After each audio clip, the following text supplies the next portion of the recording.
Hello, everybody. Welcome to Between the Prose from Vibe Tribe Productions. Um, my name is Phil. Phil. My name is Phil now. New name change just dropped. Alert our mother, Connor. Sorry. My name I'm is texting her Finn. right now. Please do. She doesn't watch these streams. My name is Finn. I'm going to be your storyteller. I'm trying something new. I don't know where my brain is at tonight. I do thoroughly apologize. Let's meet our players. Somebody introduce themselves, please. Hey, I'm Dill. I'm playing Mordau, Goliath Barbarian. Uh, Ready to fuck shit up. This is the worst timeline for me. I'm Kill. Because it's the same consonant. Anyway, hi, I'm Connor, and I'm playing Love, the Tiefling Fey Wanderer Ranger, because I just forgot what character I was playing, which is not nearly as embarrassing as renaming yourself in the opening seconds of a stream before everyone's even logged in yet. So anyway. Listen, we're a trans-inclusive, name change exclusive video podcasting format. Absolutely, but you got to save that for the proper like spike point in the stream, I believe. You gotta get maximum audience for maximum impact. Is my anyway. I'm going back on mute now. Have fun.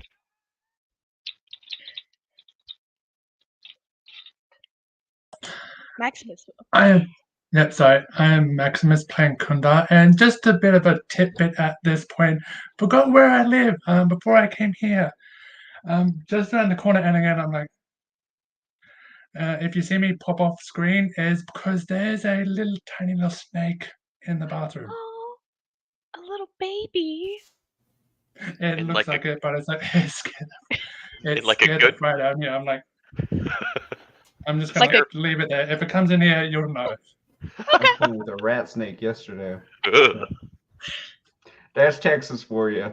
I would say I would come and try and remove the snake for you, Maximus, but I think that's too long of a flight for it to be effective.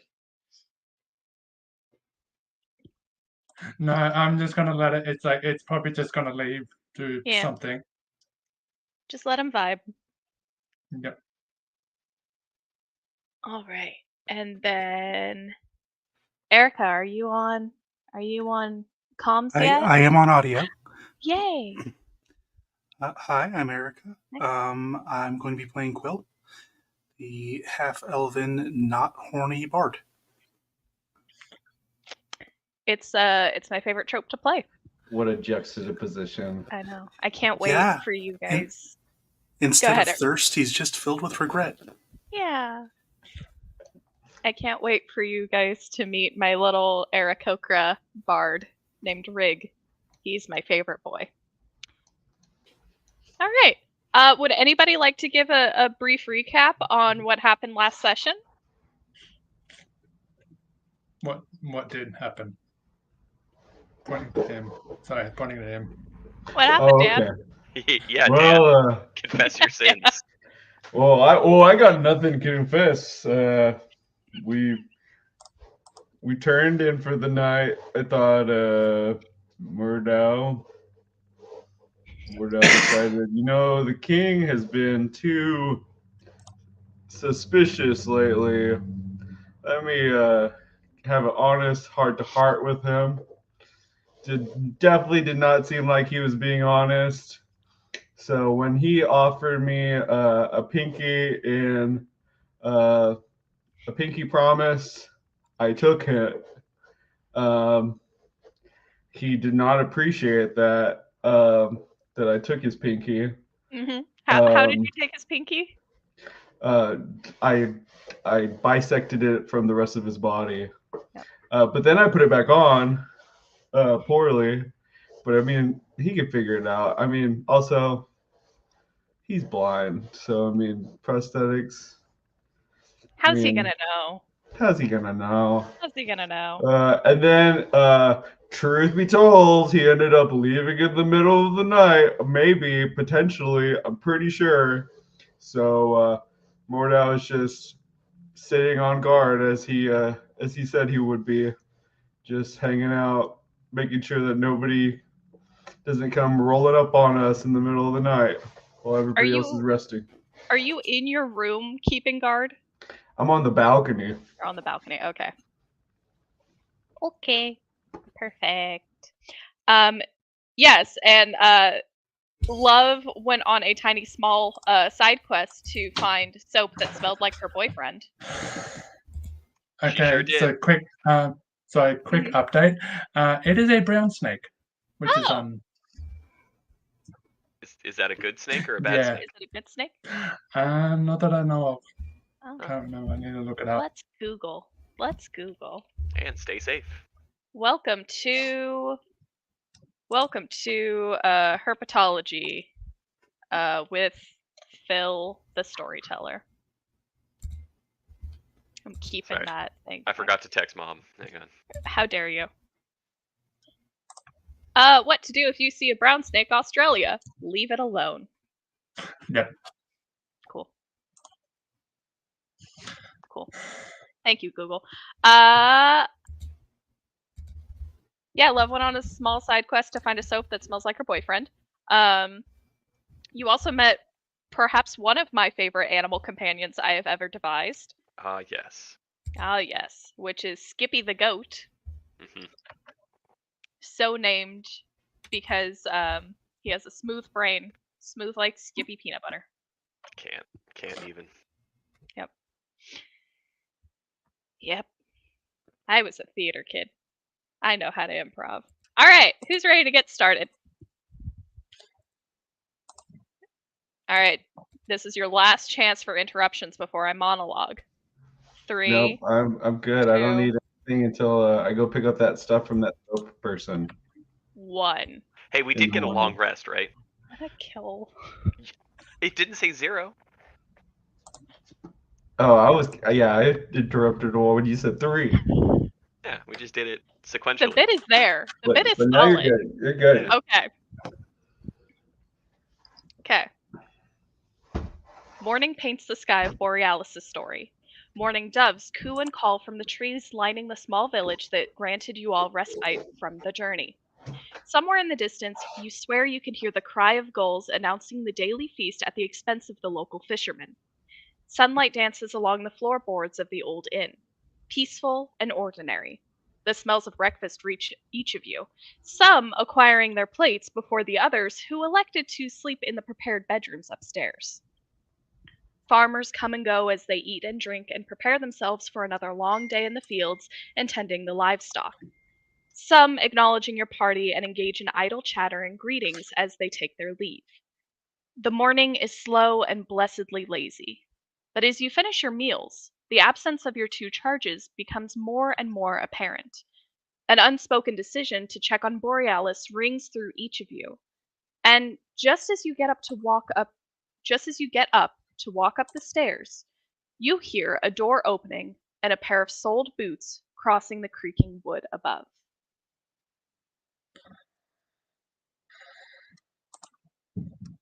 I'm pausing for interruptions. And roleplay. Above me? No, from anybody. Are we talking the bottom level?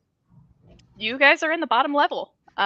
You are all gathered around a lovely little table in the lower part of the inn, which Quill fell asleep at the bar last night and has stayed asleep downstairs.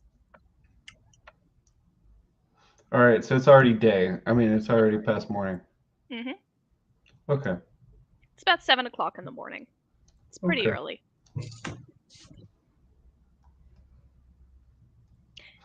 Without other delay, the figure of Klaus descends from the upper level, his footsteps sure and steady on the wooden stairs.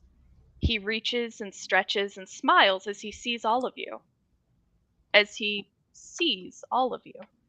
With his clear brown eyes. "Oh," he says. "Good morning. I didn't expect to see you all up this early. What a pleasant surprise."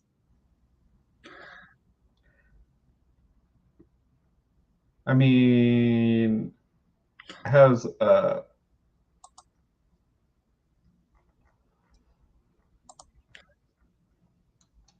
How's Borealis and Skippy the goat? Well, Borealis follows shortly after Klaus. She's Okay. awake, but noticeably tired, and perhaps even a little haggard.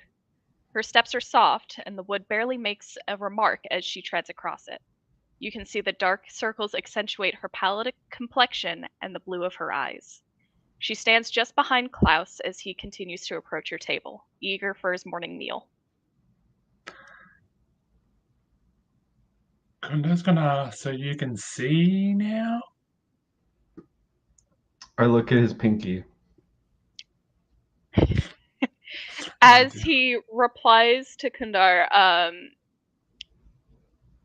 you can see that his pinky has been reattached, and there is a visible scar around the area that you cut him, but it is on correctly, and he is able to move it. And to Kundar, he says, "Yes, it's it's quite the miracle, isn't it? Of course, I have Bore to thank for this, but it's wonderful. I didn't expect to see you so dark and mysterious, though. Didn't quite match up to the vision I had of you in my head."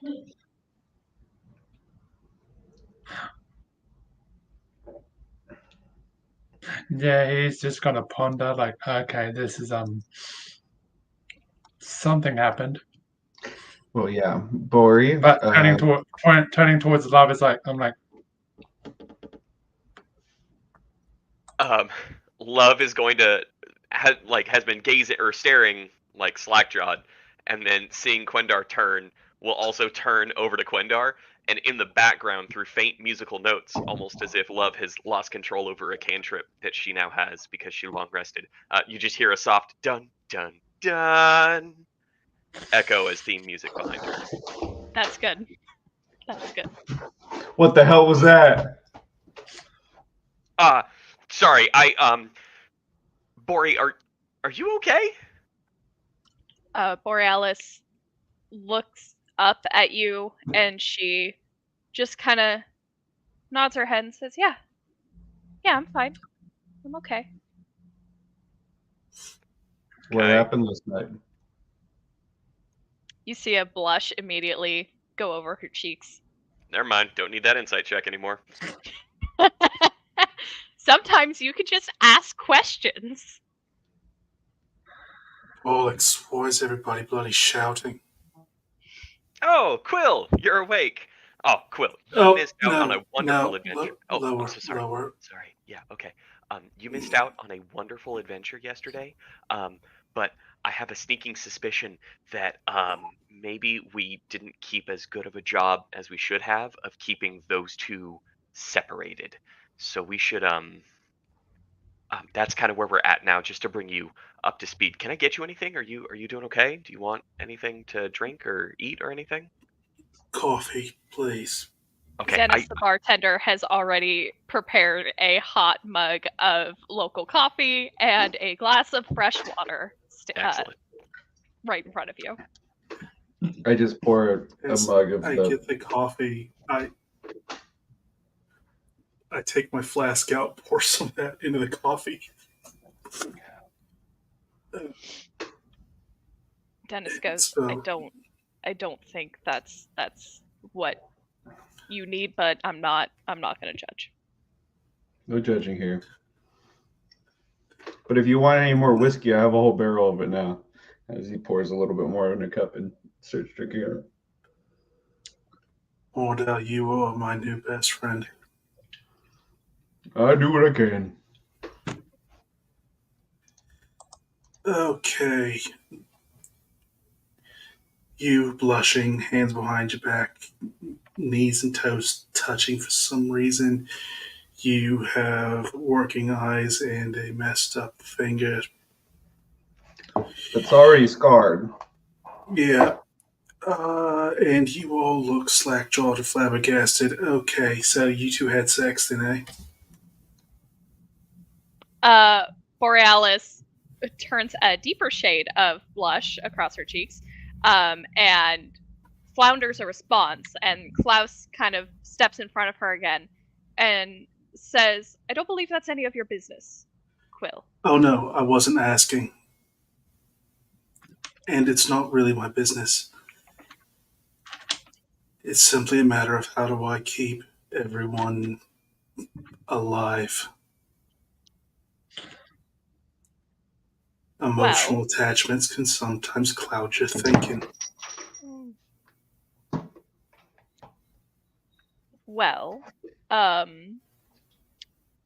now that I can see, I can properly protect Bore.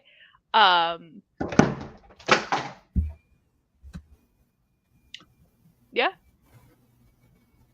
Perhaps we may not even need you all anymore. Perhaps you can go back to your adventures. Your Majesty, I did not know that you had taken up with the College of Jesters. Well, a king has to be studied in all forms of art and communications.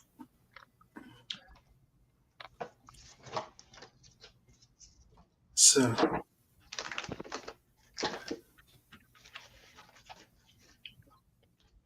Your Majesty, for several days you and I had been speaking about becoming the man you want your whole kingdom to be, even if that meant without your sight.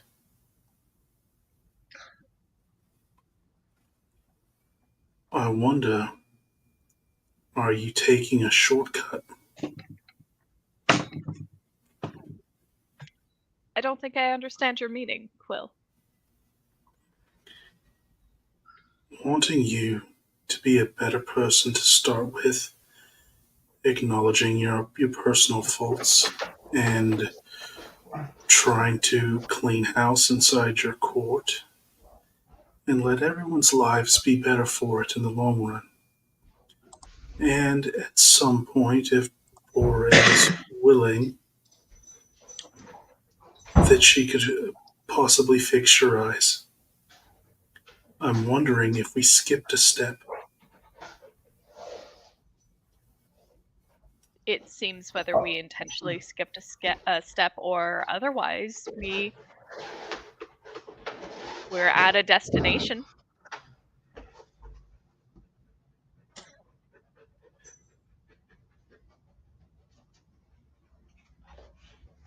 So, what's next, Your Majesty? Oh, If well, this is our destination, what's next?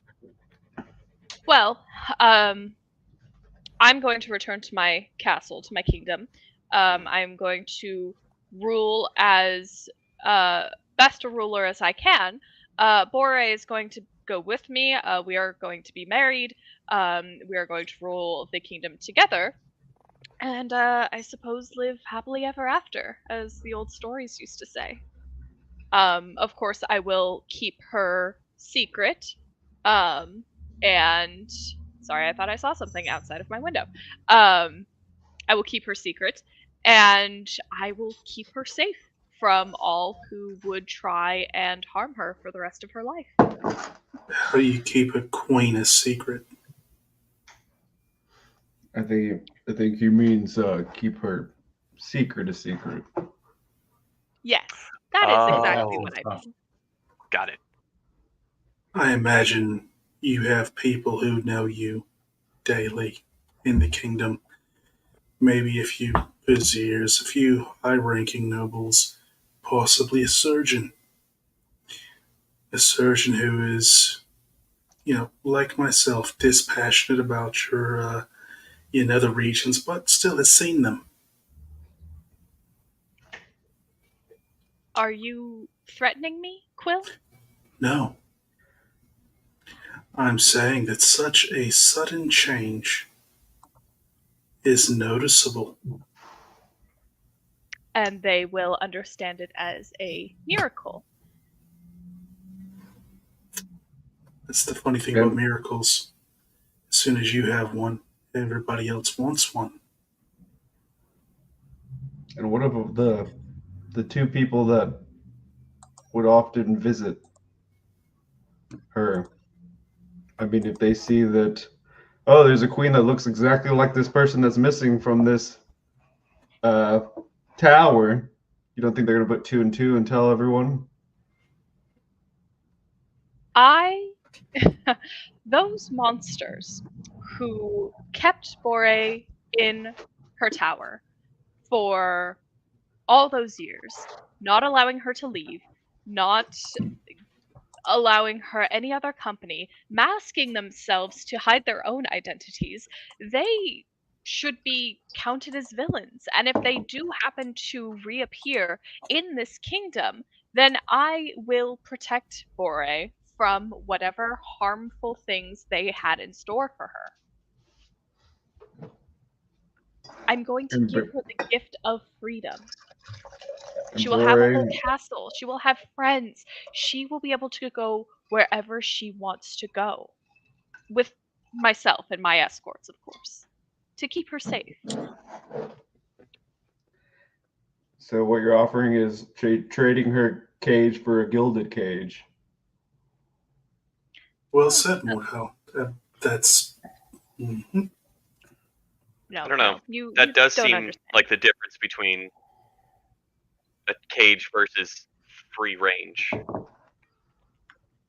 Like I hate to side with the reigning monarch on this one, but that as long as Borealis is okay with that, that doesn't sound like too bad of a deal to me, at least. It's certainly an improvement. But the question is when a child has a puppy and then the puppy gets too big for the house, so you let the puppy outside, you still keep the dog in the yard.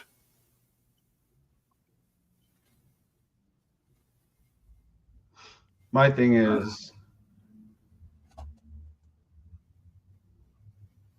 she shouldn't have to have a part of her that's so important to her be held a secret. And being and used as potential leverage, whether or not she decides that maybe she doesn't want to be in the royal scene.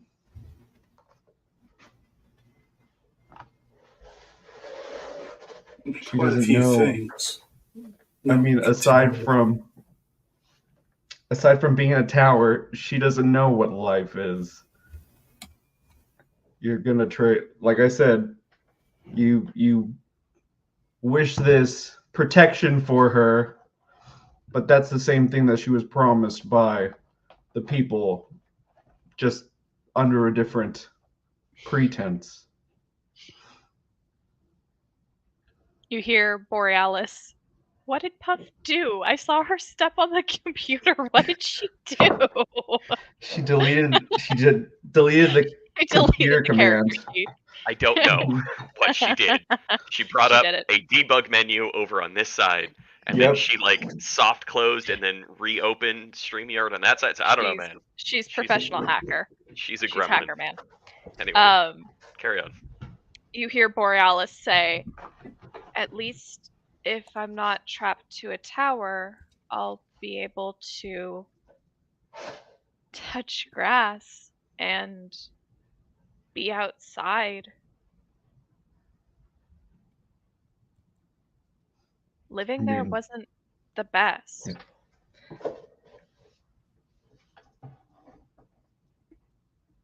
True. Bore, I understand what you mean.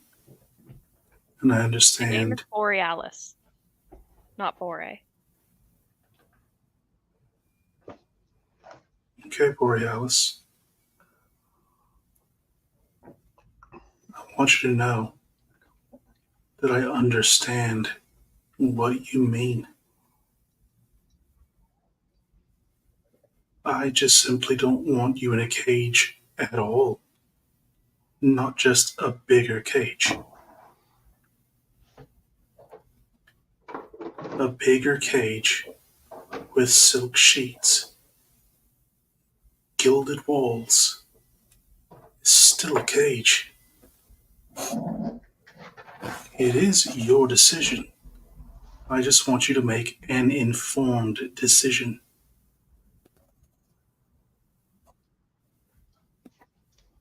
And I have. And I know what I agreed to do, and I know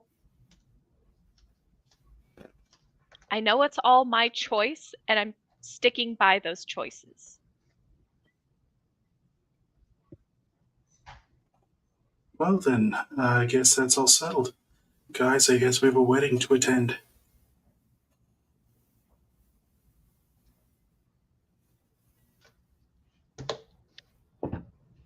Klaus says, yes, all in good time. But first, breakfast, please. I'm starving. Oh, you're right. Eggs, bacon, hash browns served in. Actually, I don't even care what plate it is, just greasy as hell. You see that Dennis has already come from the back and he is holding 2 plates. One for you, Quill, that looks incredibly greasy. He has also fashioned some kind of like fantasy grilled cheese between 2 thick pieces of bread and then just an amalgamation of cheeses. It looks like a lactose intolerant person's nightmare and also heaven. There's eggs, there's bacon, there's sausage, and it's all just swimming in a nice little sauce of grease and bacon fat right at the bottom. And he places that in front of you, and then he crosses out of the bar and goes to where Klaus has taken a seat, and he places a very neatly plated plate of food.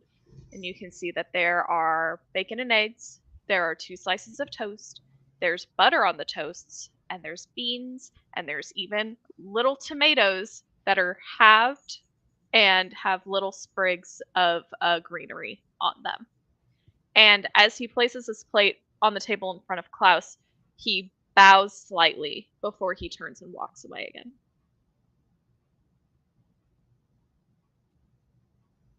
And Klaus tips his head and thanks and picks up a cutlery, a fork, and he begins to eat earnestly.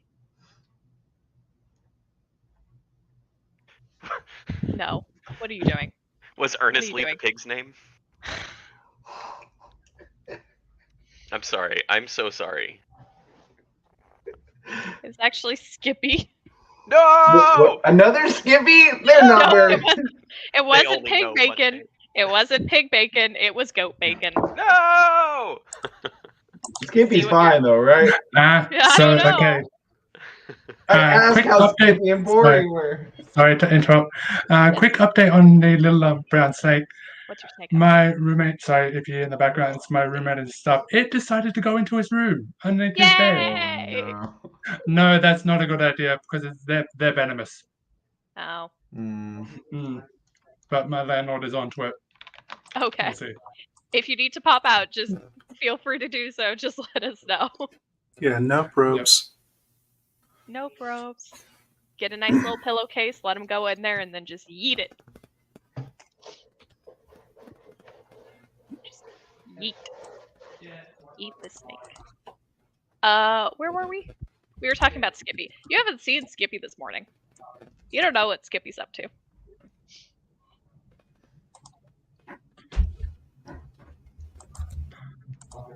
If he killed my goat, I'm gonna take a hand. You're gonna make some Klaus bacon. I'm gonna make some Klaus bacon and I'm gonna feed it to him. Do you want to go look for Skippy? I get up and I go look for Skippy. Okay, where do you go look for Skippy? Where I left him. I left him in Bori's room. Mm-hmm. So you go upstairs and you open the door to Borealis's room. Where do you look first in Borealis's room? I mean, I just look. I open the door, and he would have been just in the middle of the room. Roll a d20.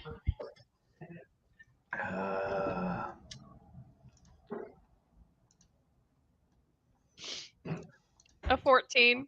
You don't immediately see him, but as you open the door, you feel some resistance, and you peek your head behind the door, and Skippy is just standing there. He's wearing a flower crown for some reason, and he's eating some of the straw from the bed, and he's just looking at you with a lead paint stare.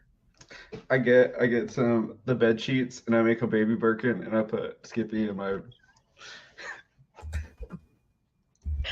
Roll animal handling. I am massive. I didn't realize I would have to use this skill with a 13. Okay, Skippy struggles a little bit. If I have to. I was about to say. Grapple the goat. Skippy struggles a little bit because he's a goat and he's not used to being picked up this easily. And you hear him go, "Bah!" as you fasten him into your little baby Birkin. And he struggles a little bit, and then he gets real still, and then he just stays there. Yeah, I mean, like, size-wise, he is to me as a regular person is to a cat, like a small-sized cat. God. Since I am like 8.5 feet, like I'm about I'm already. Go grab Bogo for a size comparison just to test that theory. I mean, he's like almost like a chunky toddler to me, but I mean, he's right there. And I just tear out some of the straw from like the bedding that he was already chewing, just so he can have a snack. We go back. I sit down at the table and I'm like, You're just wearing a goat. I'm a little upset. I'm so sorry. Snup date? No, it's fine. It's been handled. Woo! Snup date. Animal handling successful check. Yes. Animal handling success all around the party. All right. You sit down and you have Skippy, the goat, fashioned into a little baby Birkin, and he is happily chewing on some straw. Borealis takes this time and excuses herself and says that she's going to go to the bathing chamber, and she leaves to go and bathe for the morning. Borealis, do you need a handmaiden? No. Pointing at Love. No. I don't like any of that, where that sentence was going. No, thank you. I'm good. Thank you. I've been washing myself my entire life. I appreciate it, though. Bye. And she leaves.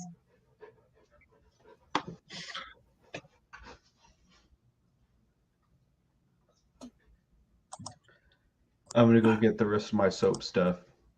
Before you go, quick team meeting. You know how whenever you read a book...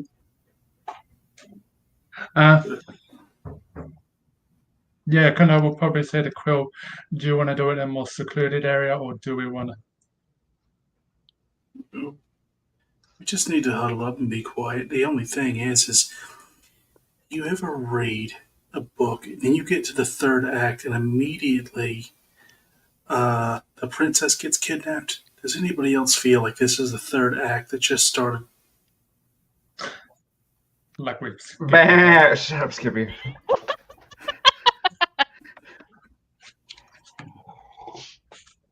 Yeah, no, this is feeling like I'm waiting for the other shoe to drop. Exactly. Oh, I've been waiting for it ever since I cut the king's finger off last night. Why would you do that?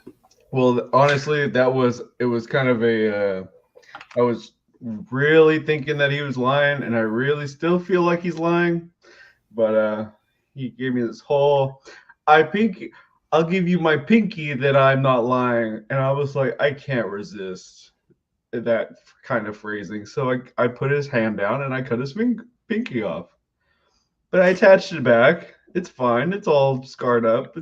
It's healed. But it's one of those things that I started feeling real weird, considering everybody's demeanor changed once they realized that the king was here. But it wasn't it was in like scared kind of way. It didn't contrast well against what he was saying. The king's sitting by himself on another table, right? You said he went and sat down by himself. I didn't say he sat down by himself. I'm kind of feeling him just like sitting at the table with y'all, but no, he probably No. went to the bar. He went to the Whenever bar. you, yeah, He went because to the he bar so said he could he get went. first class service.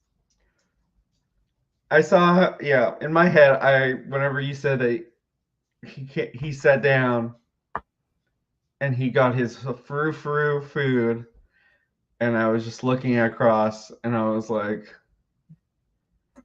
"That's some meat." Like maybe he said for them to kill the goat, and so that's why I went and looked. I was sitting with everyone else in this little table, but yeah, no, I didn't like it. So I tried to have a heart to heart, and it really didn't seem like he was being honest, so I cut his finger off. But then I attached it back, and now it's fine.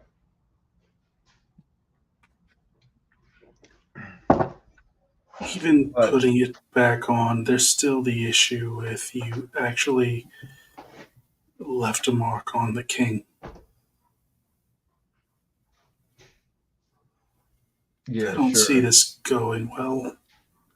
I mean, I felt like it was already not going well in the sense that he does not seem like, and especially from what we know, do not think the king is very trustworthy.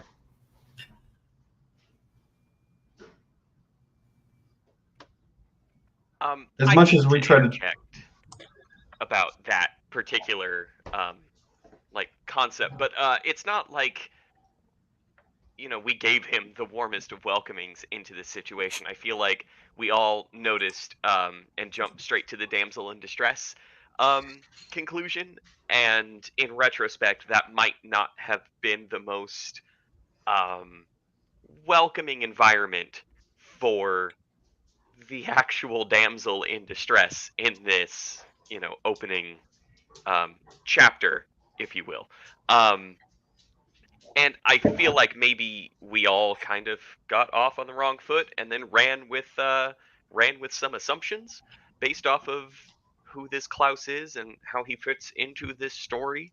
Um, that maybe we should all take a step back and kind of reassess the facts that we know and kind of ask that question of like, you know, what are we doing here, and like what's the arc that we're trying to either preserve or help or whatever. I mean, I thought we were going to escort them there, and we were going to give a good bit of the money that Klaus was going to give us to Bori so she can set up herself up nice and financially by herself away from those caregivers.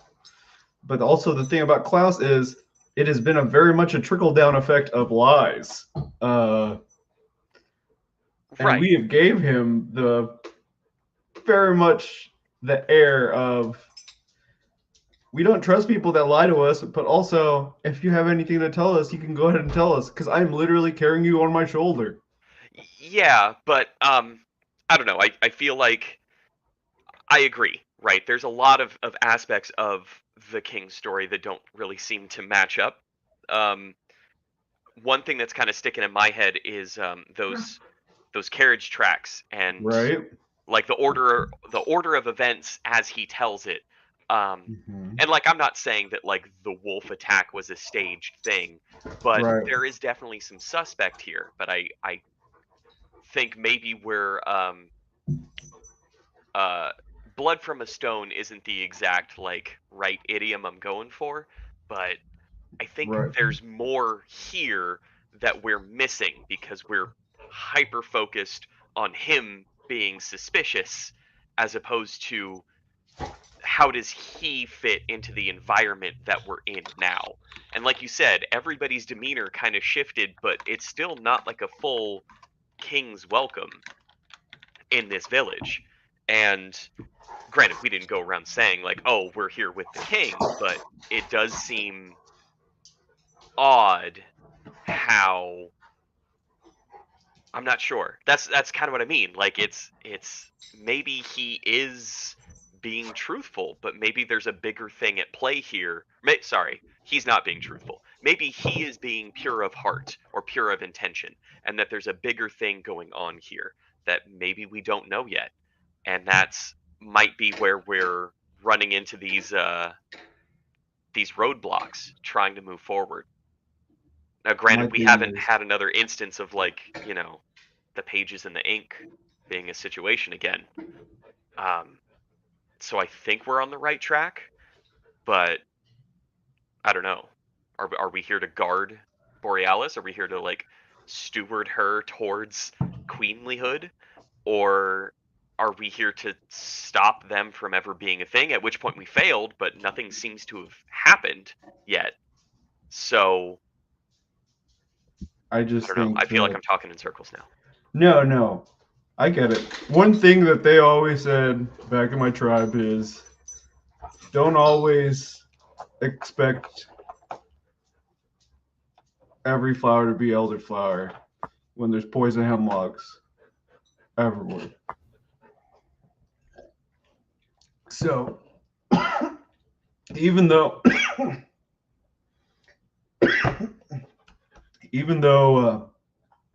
the trickle might seem like, yeah, we might not be giving this guy 100% of the chance that we should be giving him. He also, from us saving him from wolves from the get-go, and knowing what we know from an outsider perspective. Because, I mean, the last time we went into the story and we didn't read up as much, we we figured out the crap as we went along. But now, coming into it knowing that this guy makes promises but crosses his fingers back. They cannot find it. Oh no, the snake is gone. No, it's probably slithered into one of his bags underneath his bed, and they're gonna High rip them all apart to find it, or it's left. High stealth check. But yeah. I'm 100% willing to go neutral until shit hits the fan. I tried every avenue to figure out what I knew from this guy, and obviously it's really feeling like it's leading towards that we're gonna get there. Because one thing that, well, I didn't mention yesterday, before I cut his finger off, I found out that the bartender had sent, while we were all kind of turning around doing our own things, the bartender had sent a pigeon ahead to the castle when we were supposed to be watching them. And so I kind of expect us to get there full regalia, and they're saying, all right, hey, we have this person that we can milk for immortal remedies, and these guys are against me as the king. So I'm just saying that I'm gonna be neutral until that other shoe drops, but we'll expect that kind of stuff to go down. But I'm preparing for this, and in that, I'm gonna go get my soap. Quill, I think you were right about, third act setup. I think we're at that point now, and yeah, I agree with Mordau. I think staying neutral, but I think moving forward to the next location in this story is the best way to figure out what to do next, I guess. But I'm also open to strategizing while we have a bit of a downtime, breathing time, Well, first, we're not neutral. We haven't been neutral since we joined this story. Secondly, we don't have any downtime right now.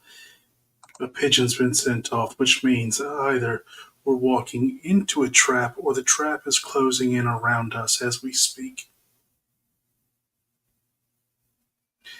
Now, there's also the fact that Borealis has been in the bath, and you haven't checked on her, and Quindar hasn't decided to sneak off and check on her without, me reinforcing these habits to when and where to use those abilities. Um, and the king sitting over there now watching us intently and everything we do, still with that smug fuckstick look on his face, so he knows that he's leading us into a trap or that the noose is closing in around us. And the fact that Dennis seems to know exactly how we want our breakfast ahead of time means that uh, Klaus has been listening oh so intently this entire time and has given him instructions, which means the fact that we're not dead yet by eating this food means he wants us to walk into the trap at the castle. And then we still have the issue with the crypto sons of bitches at the tower. Erica, Uh, roll me a wisdom saving throw, please. Of course I do. Kunda listening to Quill, he's probably gonna nod his head like subtly yes, because this is all. Nothing happens.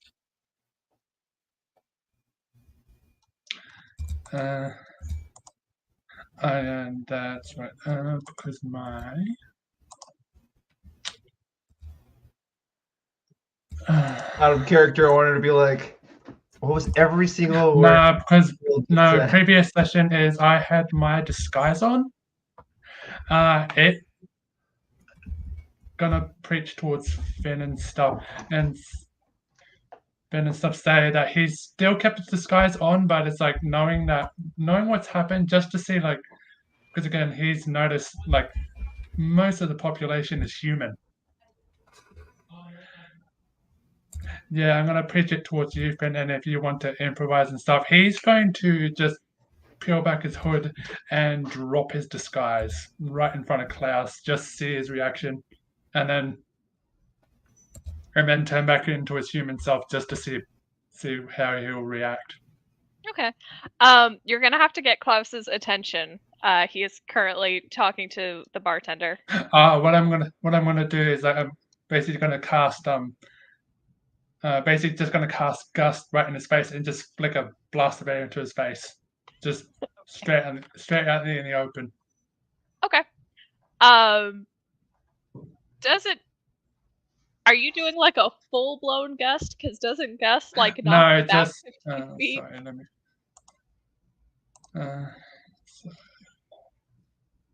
I'm happy to let this be kind of like a flavor text gust use, where it's just the puff, like you said.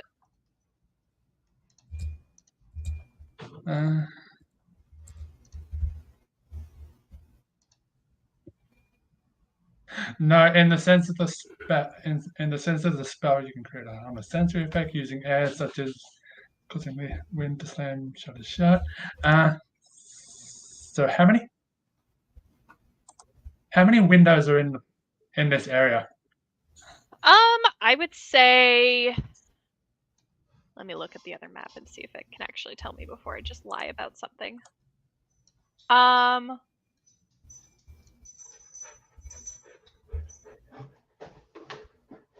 There are 5 windows in this area, like in this room. So he's gonna look towards. So he's gonna look towards. Sorry, I'm gonna get decided. So he's gonna look towards me and stuff. I'm gonna get the first 2 doors, first 2 windows that are next to the door. I'm just gonna use a bit of wind and make them just slam shut. Okay. Klaus and Dennis both jump in surprise and look towards you. I want to do something simultaneously as I'm like leaving. As I'm leaving to go to this to get the soap, I want to send a thaumaturgy. Okay. To right behind Klaus's head. And I want the whispers to be lies will be your undoing, lies will bring ruin. As I leave. That's fucked up. To compliment Quindar, literally like flashing red eyes. Uh-huh. Okay. I want one of you to make a intimidation check. I got +2. What do you got, Quindar? Uh, I was literally thinking about my intimidation as I was there. I'm gonna do that because I've got a. Oh, I'm like, ouchie. 13. I got a 13. Can I give the help action since Even I'm with a literally +5. hoping? Absolutely. Okay, Help action. I'll roll it again.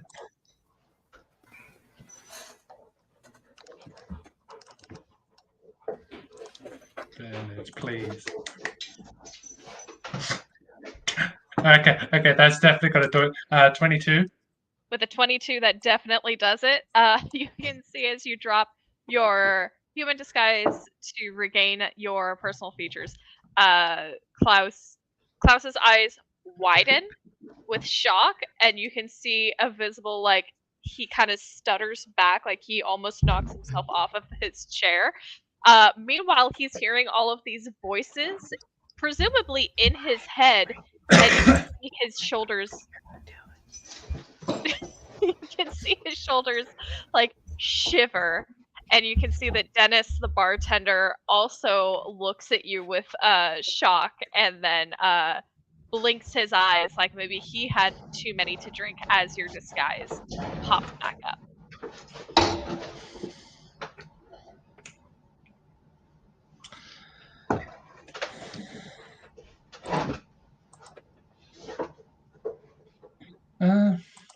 Yeah, he's just gonna give a bit of a like, just death glare. Klaus imperceptibly nods his head to you as if he's saying message received. And then I'm just gonna be so now that he knows, I'm gonna put my disguise back on. He kind of like, he looks at you with intrigue, like, wow, I've literally never seen that happen before. I wonder what that was. No. No. No. You never know. Would anybody else like to do anything? I'm going to get my last pieces of my soap. Okay, perfect. You head out into the town with Skippy still strapped to your chest, I'm assuming. Love, are you going with to collect your soap? Yes, I think after this display of intimidation happens, I think Love is going to stand up with like the help of her staff in a bit of a like, not chip on the shoulder, that's not the right one, but it's disgruntled, right, and frustrated. And as Klaus kind of resolves the shocking scene that he's just seen, she's going to point the staff, not threateningly, but like a tilt, right? We'll see. We'll see if it's threatening yeah. or not. It's Yeah, not we'll like see. fully leveled Okay. out, challenge Okay. style, but definitely, with maybe some intent behind it. We'll return shortly, Your Highness, if you'll be ready to proceed to your home today. And she's going to look at Quill and actually, Quill, we've never really talked about languages and stuff. But in Elven, yeah. In Elven, Love is going to tap and say, "Please behave. We're only partway through this book." and then walk out the door to follow Mordau and try and catch up. Trying to look like a badass until out on the street and then go, Mordau, because of his long legs. I love the energy of this, especially since Erica went AFK for a brief amount of time. Oh, I just saw that. Yeah, nice. Anyway, that's what happens. No take backsies. No take backsies. Okay, And we'll he see what runs happens. Perfect. Did he look freaked out, love? Who? Klaus? Yeah. Oh yeah, he definitely. Did you guys plan that ahead of time? Because that was No, not at all. Wow. I mean, I felt like Windor was gonna do something, and I really wanted to leave him with something to quander about while I'm walking away with the goat Birkin. And Well, so I was like, I feel like it was a wonderful display of I think you did a wonderful supportive job of really helping Quendar sell the point to for all we maximum know, effect. because for all he knows is this gift that he got also comes with the curse, you know? That that's fair. I'm Maybe I'm by the sure end of that's it, he'll ask exactly us to blind him. yeah, I'm sure that's going to be the outcome that's going to happen from all this. Let's go visit Carlotta, yeah? Mm-hmm. Okay.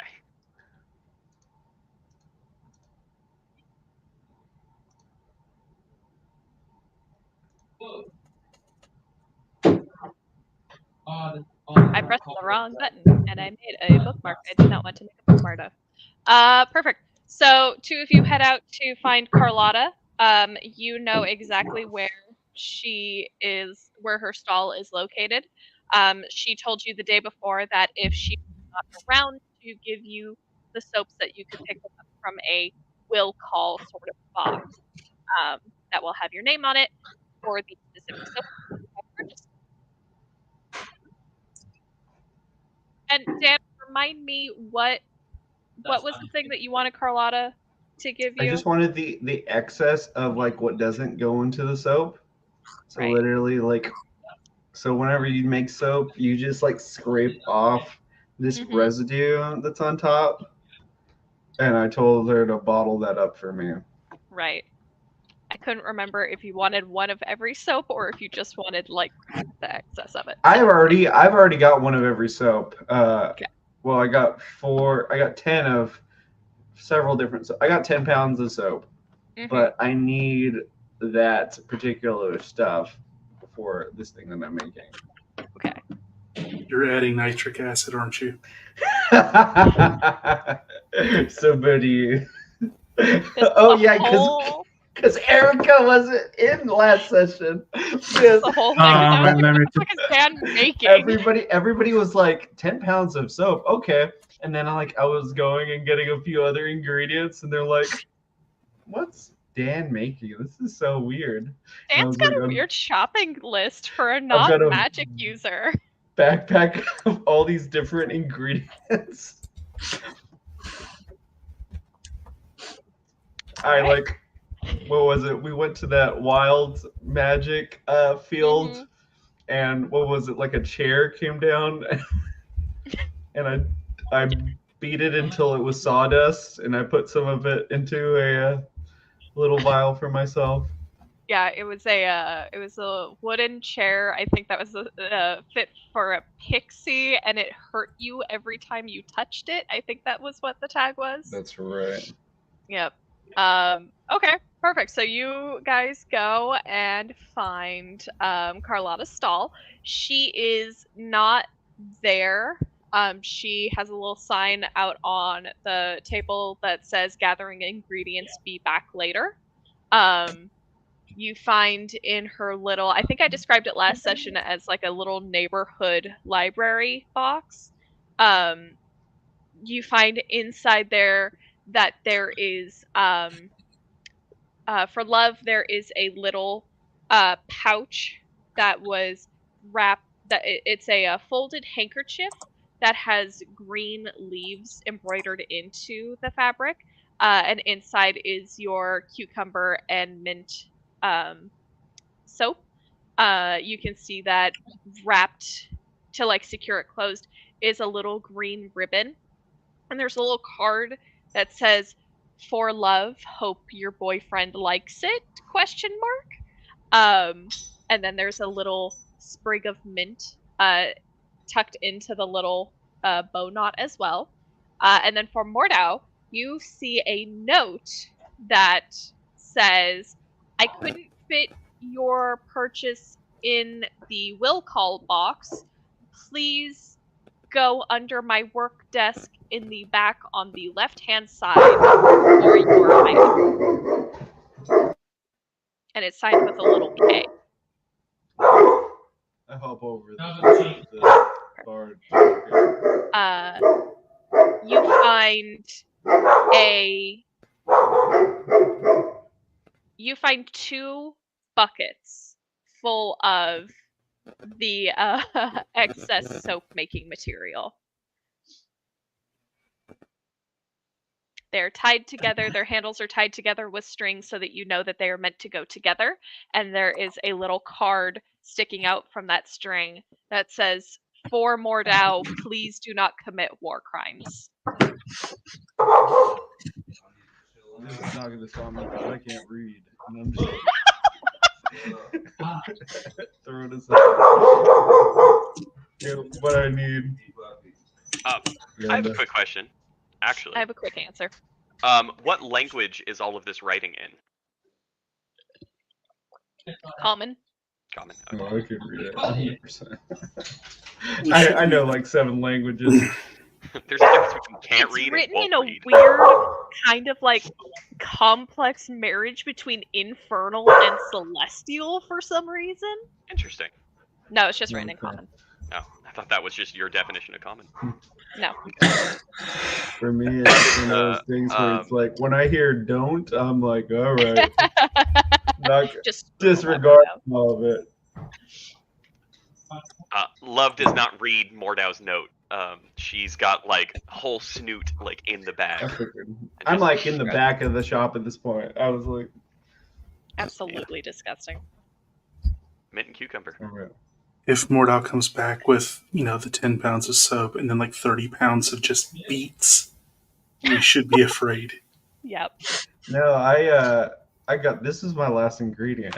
Because That's what so I went to the who was it? I went to the that shop and I got those flowers. You went to the town Crushed. apothecary, but she's actually just a Uh-huh. witch. Hmm. And I got all those certain flowers crushed Hmm. and a few other things. I just need and I have it all in this big backpack that's on my back now because I got the goat Birkin on Yep. the front. But yeah, I've got everything I need. And then I've It's also all got coming this together. big barrel of whiskey that I've put a little faucet on. Oh no, it's gonna be so much worse than I imagined. Oh, it's all coming together. It's all coming together. Oh yeah, No, it's all coming Real together. A-team shit right here. Real On the A-team way shit right back, here. can Uh-huh. we can I eyeball the bathhouse? Yeah. I don't want to go It's a bathhouse. inside or get too close, but is there like, the requisite steam or other signs of active use going on? Roll perception. I sure Please. will. 27. Nice. If you I was listen really well. hoping that you would get like a 1, and then I could do a whole like, "There's never been a bathhouse in this village." Do you want me to do my quadruple disadvantage for this roll? Oh, right. No, I want to make that. I want to save that for all That's of fine. our viewers at home. I let everybody know in our group Discord that Connor gets a quadruple disadvantage because I was on a power trip. And I Because deserve it. Connor gave me bad advice, Advice. I sure and did. therefore he must pay. I stand by it. Yes. But then Connor also helped me by standing on the side of the road with me for 5 hours while my car was broken down on the highway, and an unnamed towing company was useless. So now I have downgraded all rolls at quadruple disadvantage to just one roll of my choosing at quadruple disadvantage. It's a role of hindrance or disencouragement. Yeah. A point of disencouragement. Uh-huh. Anyway, cool, awesome. If the bathhouse is in use, I just want to eyeball it, make Well, sure. I didn't say that. Oh, I'm so sorry. Go ahead. Yeah. The bathhouse is in use though. Oh, cool. Okay. Well, if the bathhouse, Yeah, you see a little bit of steam coming up from the little chimney. You can see the small windows that are along the top of the walls are fogged over. One of the windows on the side has been opened to allow extra steam to leave the premises. And from that you can smell a very soft, delicate smell of strawberries and lavender leaving the bathhouse. Okay. Excellent. Wonderful. Okay, then I am good with that, and I will be heading back inside the pub. Cool. I'm just gonna sit outside the bathhouse. Okay. Just make sure that Bori gets back to the tavern. Okay. That's fine. Before Love gets back to the tavern, is there anything that Quill would like to do? Or Quendar, but I think Maximus is AFK for a second, so we'll start with Quill. Quill's just been sitting at the bar, Okay. having first breakfast, then more coffee with booze, Mm-hmm. then a second breakfast. Okay.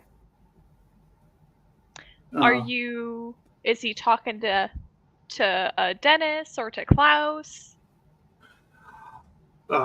He's not laying in his plate. He's up with good posture, so if anybody were to engage him, he could have a conversation, but he's not forcing himself on anyone at the moment. Okay. Conversationally, physically, never. All right, perfect. We support bears. We support bears. bears. We support bears. Emmett Cullen chose a bear in the woods, and so shall I. That was a joke for my friend Alyssa. Are you trying to listen in to Klaus and Dennis's conversations? Sure, I'll listen. Or Okay. I'll attempt. Okay. Roll a sneaky check. A stealth check if you want to be sneaky about it. Be well. Stealth. Can I not just hear from my current position? You can. I wanted to make you do stuff, but you don't have to. Okay. You can hear Dennis and Klaus talking about. All right, with a 20, I'll grant it to you. You can hear Dennis and Klaus having very polite conversations. Klaus is telling him about the perils of his journey to find Borealis, and Dennis is listening very politely. He is cleaning some of the tankards that he uses in the bar, and occasionally he'll kind of look over to you and see if you need a refill on your drink or on your food, but otherwise gives his king his attention. Dennis interjects some kinds of little idle chatter of like, oh goodness, that is so crazy, I'm so happy that you made it out alive, not with that kind of cadence, but very much that kind of sentiment. Klaus then eventually gets to conversation of like, when he gets back to the castle and once he is prepared to kind of like take on his job in more full force, he is going to make sure that this little village sees just how appreciative he is of their help and of their kindness. And he is promising all sorts of like, I'm going to pave your roads, I'm going to give you better food, I'm going to like give you better clothes, all of that kind of stuff. Wow, a Nepo village. A Nepo village! We love to see it. Maximus, were you... I was just doing my best to not react to any of it.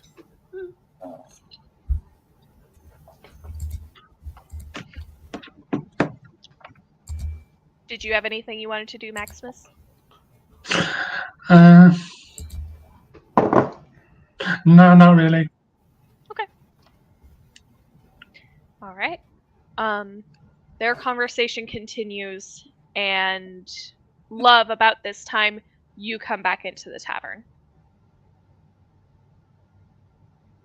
You see Quill at the bar. You see Glendarr somewhere in the tavern. And you see Klaus and Dennis having a very nice conversation. But no Borealis yet? No Borealis. Okay. And also no Mordau, as you know that Mordau stayed behind to wait for Borealis to get out of the bathhouse. Right. Could you remind me again of the ancestry of Klaus and Dennis? They're both apparently human, correct? Yes. Everybody that you have seen, except for Borealis, has been human. Borealis is the only person that you have met in this story who is half-elf. Got it. Okay. Then Love is going to sit down next to Quill and speak in Elven. Bork. Elvish? Elven? Bork. Bork. That's how we Bjork, speak in Bjork. Elven. Yeah, it's the Swedish chef. Take the run. And ask, what have they been talking about?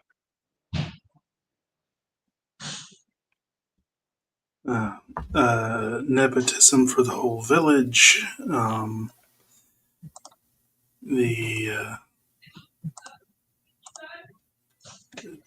Dennis doesn't seem to quite care, but why isn't Borealis back yet? Bathhouse is still in use and smells like lavender and strawberries. So I'm not sure if that is her chosen scent. Oh yeah, you didn't go in there, but there's complimentary soap service with different flavors depending on what you prefer. So if you want to wash up before we go, you get to pick, and it's super nice. But bathhouse is still in use. Extra window's been cracked open. Extra windows cracked open. Yeah, for steam and moisture and stuff to come out. Oh, you mean she's already fled from the bathhouse through an open window? Possibly. I thought of that too. But if Klaus is still in here, I'm more inclined to kind of let that slide. Because based off of our previous conversation and what I'm thinking about as I walk down to get my soap, if she wants to run away from us and away from Klaus, then that works for me because it's going to be pretty easy to ditch Klaus to get to Borealis again. Whereas if she stays with him, I think that would show more of a Stockholm, which isn't a thing in D&D, but it is now, a Stockholm effect. Fantasy Stockholm Syndrome. Straussholm. It's different. Strahdholm. There you go. It's a Strahdholm situation. It's just we can't leave Barovia. Yeah, there you go. See? It works. We did it. We backed into it and it worked out perfect. Yeah, so, a real Strahdholm situation, so... Barovia, sweet Barovia. There's still one question, though. There were still other powers who were interested in Bore. Yeah.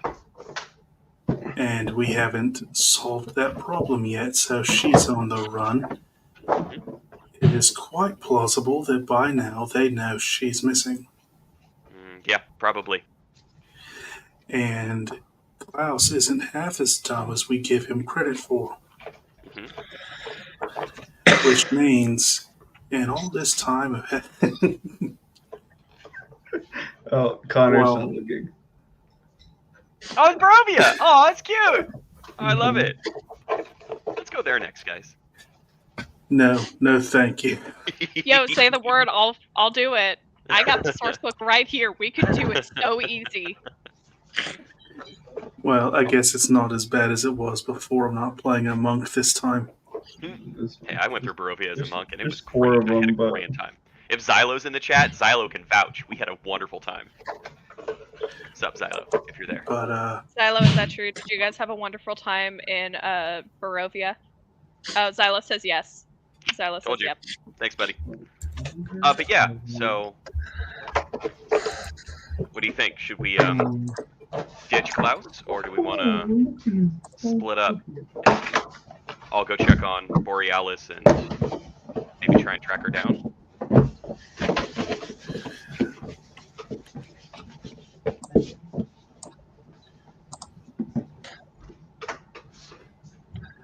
After a certain point, I probably would have knocked on the door. Said, Bori, you good in there?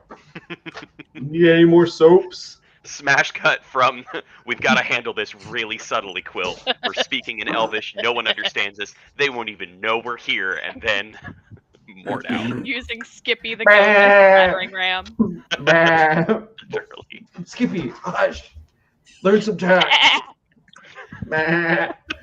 Bori, you good? You need any more soap? I have some soap to spare if you need some.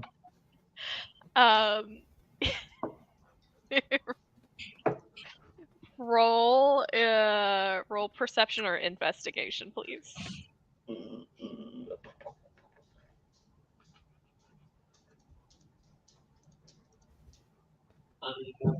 Okay. With a 12, you hear the water splash in surprise as you start knocking on the door. And you hear it settle for a second, and you hear a small voice go, "No, thank you. There's plenty of soap in here, but I appreciate it." Okay, no problem. I just got a bunch of custom made earlier that I have in my backpack. Oh, Now that Skippy's in my front pack. what kinds? I got kiwi. I got crystallinum. I've got cinnamon bun, and then I got this one called horny goatweed. But I think Skippy's probably gonna want that one. You hear Skippy go, That's right, Skippy. with his poor sweet little lead paints. Borealis, you can hear she kind of laughs from inside the bathhouse. And it's quiet for a moment, and then she says, "Am I taking too long in here, or do we need to head out again?" No, you're fine. You take as much. I mean, I didn't see any kind of intricacies in that tower, even though we didn't go up in it. I'm pretty sure this is your first full enjoyment of a bath house, especially. So you take all the time you need. If anybody comes up asking, "Hey, it's my turn," I'm gonna tell them to fuck off. But you take all the time. I was just checking on you. You hear her chuckle softly to herself, and she says, almost dreamlike, there was an old, I guess, kind of clawfoot tub that was out on the upper part of the tower, and I would have to walk up the stairs to fill it with water, but I would do it because I liked watching the stars when I bathed. Is that weird? I probably shouldn't have said that out loud. I used to wash myself in a sink because Zephy had he as a wizard would just cast a spell to make himself clean, and I would just have to give myself sink baths. So I also had my first bath in this bathhouse. So do not blame you at all for enjoying it. It sounds horrible what you went through, Mordau. Yeah, you know what?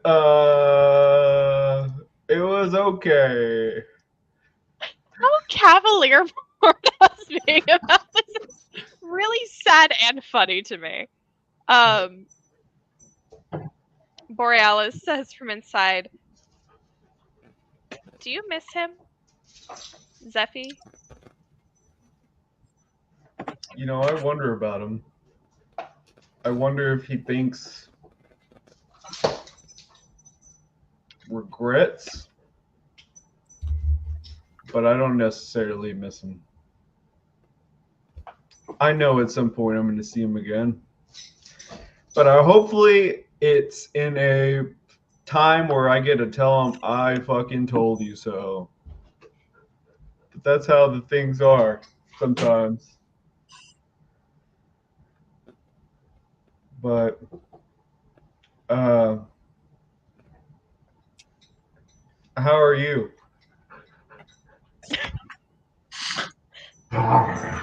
Sorry, how am I? Yeah. I don't You understand. 24 hours ago or a few days ago, you were in a lighthouse expecting the next time you're going to have human interaction was two people potentially showing up and checking on you. And now you're set up to potentially be a monarch. I don't know how I am. That's fair. It's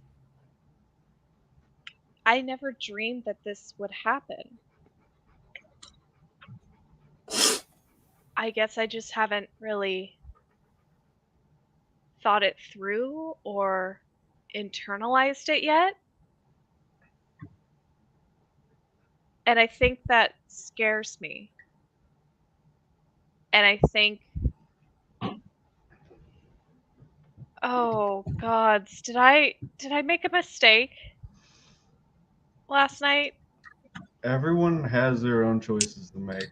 I just want to make sure that you don't think that you deserve a throne when you really deserve the world, especially after seeing just a room for the majority of your life. Klaus said that we would go places and that we would travel and that I would never have to just be confined again. But the thing is about Klaus is, as solid of a guy he is a guy that who was not playing with a set of hand that he wanted, and now he has a hand that he feels like he was deserved, not by his own luck, but by other people giving it to him. So I think, in the sense of his word, I feel like, if anything, it should be staircased in us giving him the respect and trust that deserves, and not something that we kind of just fall into. From one person that had to trust on the word of a person that they were kind of thrust on to another, I don't want that for you.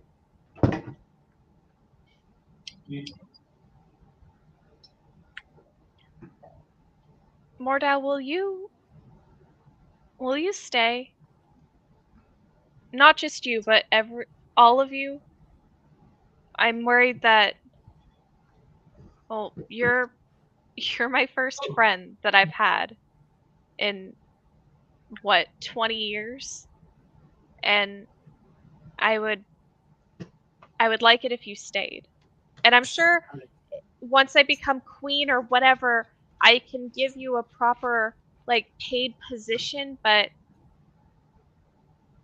I don't think I'll be alone ever again, but I don't want to be lonely.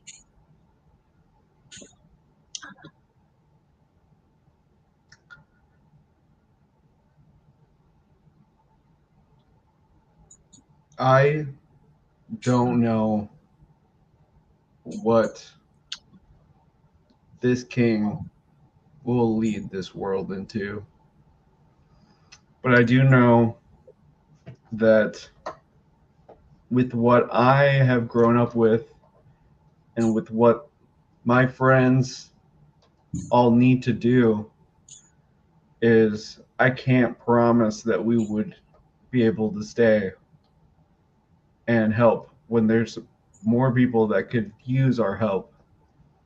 And I feel like that would be a disservice to them. But I will respond with I would more than be happy to bring you with us and show you more than what this world or what a throne room could show you.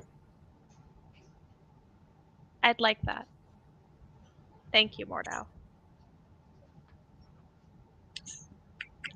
I'm gonna get out of the bath now. Man, okay, yeah, we're gonna head towards the bar. We'll see you there. Okay. I'll see you in a So- little bit.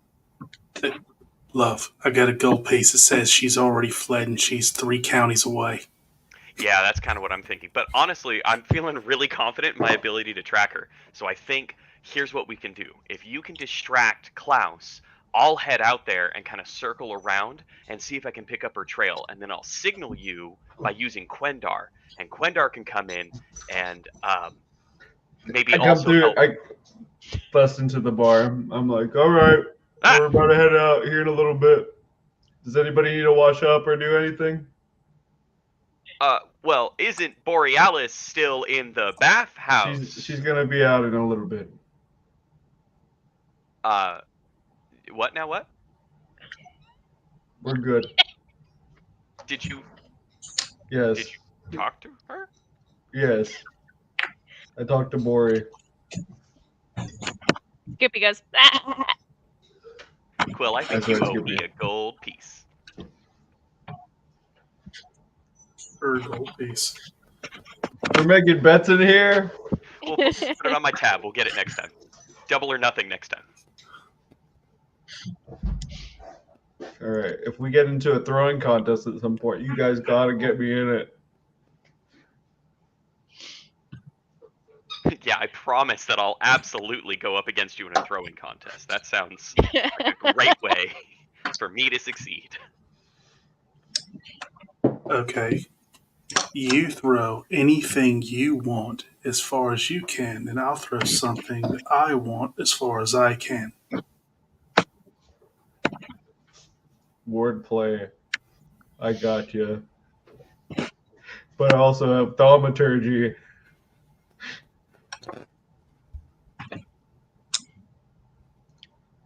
After a few moments, Borealis walks into the tavern.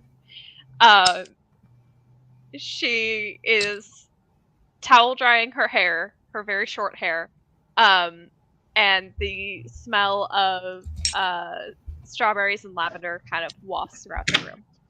Klaus turns towards her as she enters from the bar and smiles softly at her. She joins him at the bar and sits and begins a conversation with Dennis and Klaus. She drinks some water, she nibbles on a few pieces of bread, and seems okay.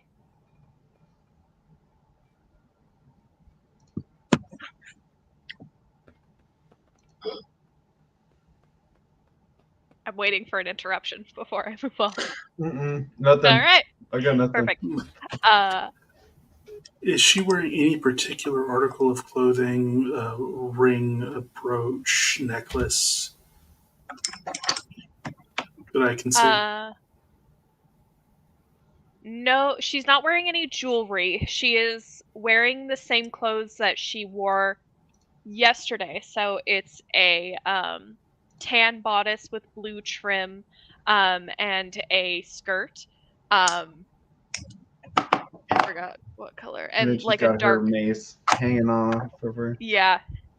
No, I think she actually left her mace up in the Mace. room. And she's wearing flat shoes. But no jewelry that you can see. Okay. Roll investigation for me, though.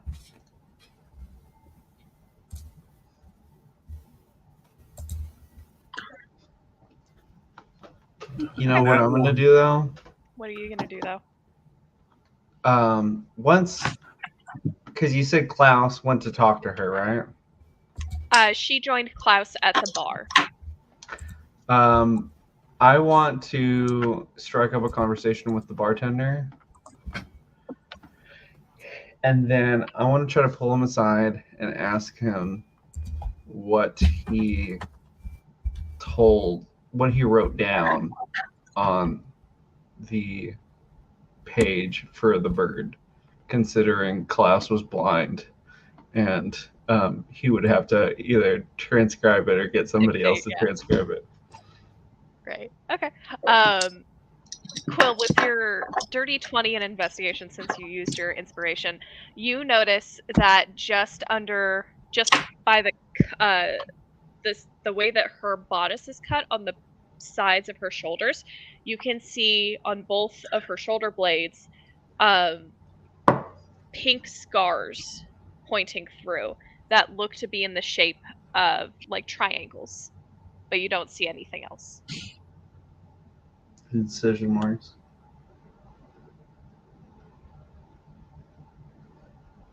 Actually, with a dirty 20, I will also give you, it looks more like burn marks than anything else. Okay. Healed burns.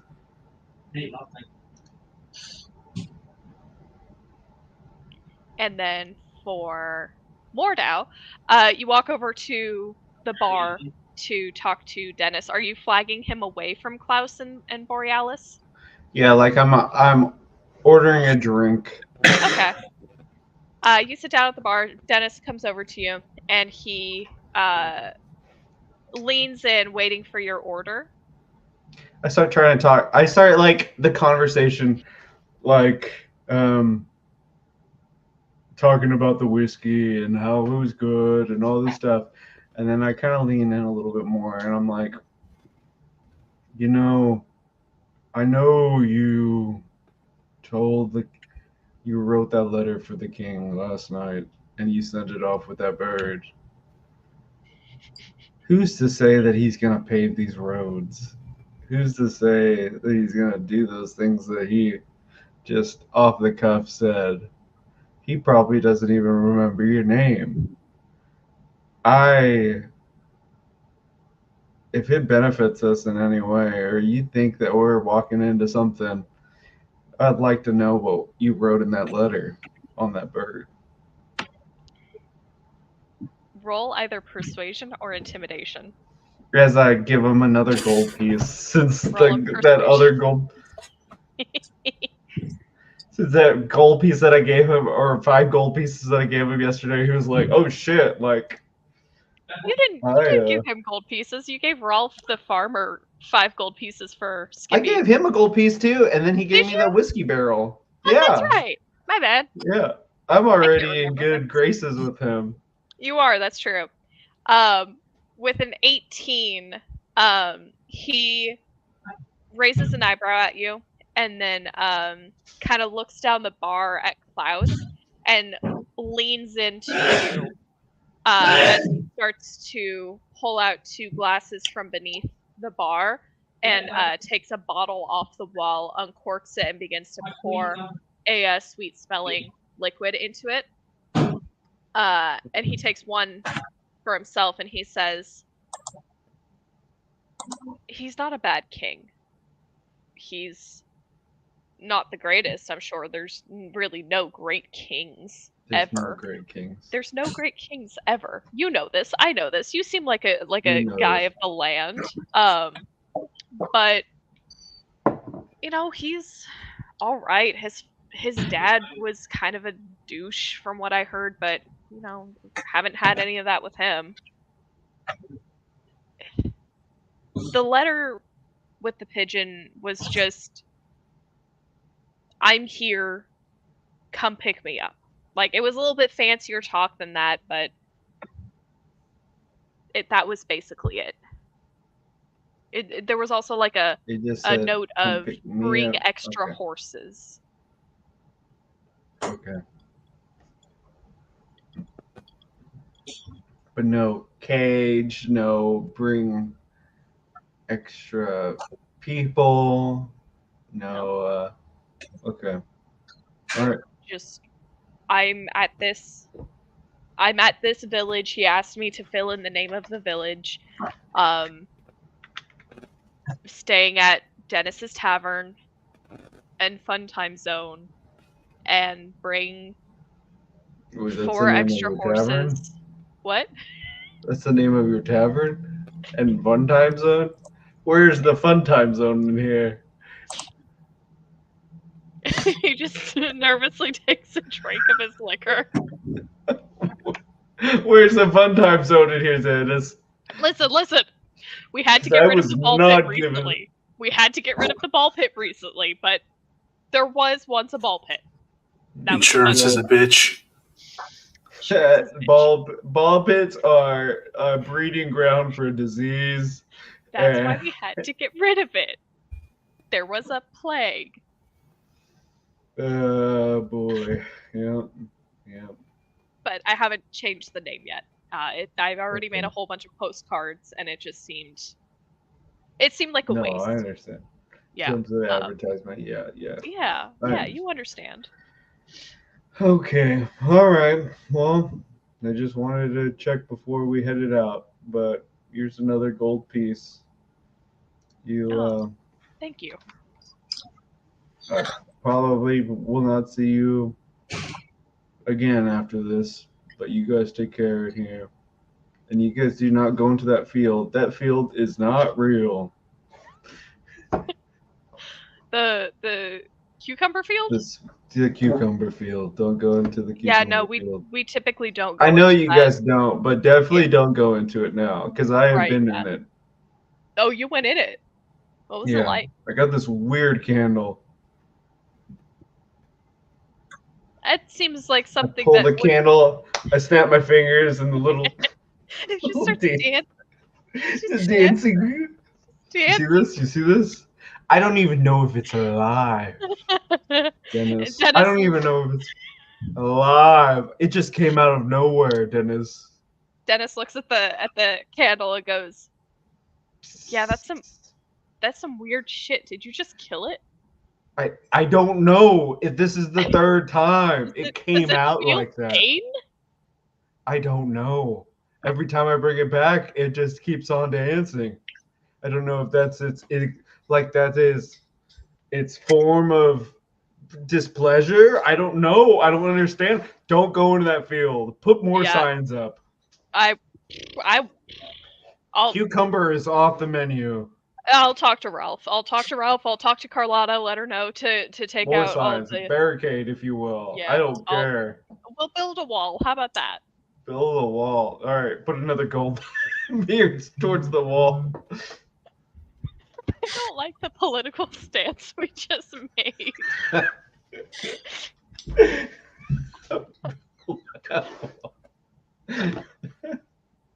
Stop the vote. All right. I'm in So physical funny pain. because not even purposely. Dimension 20 just literally did a whole bit where they were like, stop the vote. And it's so funny because I wasn't even thinking about that when I said build that wall. So perfect. 100%.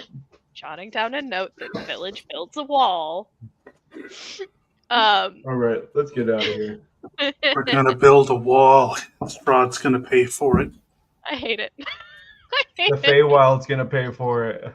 What is The the Feywild. Mist of Barovia if not just a wall? True.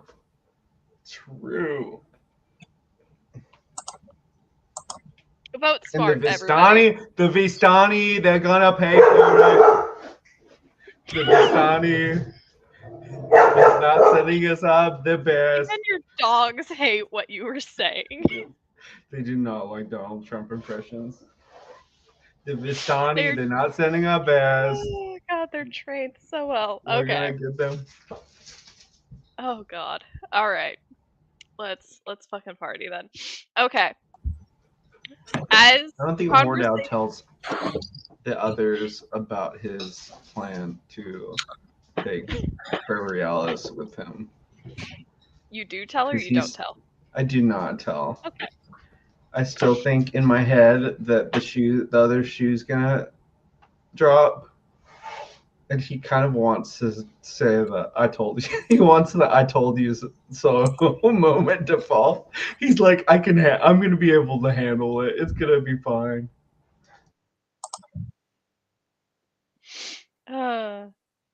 Perfect. I'm writing down a note. Okay. As you all congregate into the tavern once again, there is a moment of quiet that fills the halls as there's a commotion that arises outside. Horses neigh and trample the earth, the sound of clinking armor and rustling fabric, and after a moment the door opens as a handsome and heavily armored man stands in the doorway. A smile on his face as his gaze lands on the scrawny fuck of a king he was sworn his life to protect. And you see a new character entering the chat. He has a large scar over his left eye and onto his left cheek. He has dark green eyes, orange hair, and stands confidently. And as Klaus looks at him and then tilts his head, this stranger in armor approaches the king and says, "Well, that's a different look for you, king. How the fuck you get that done?" And headlocks him and then gives him a noogie.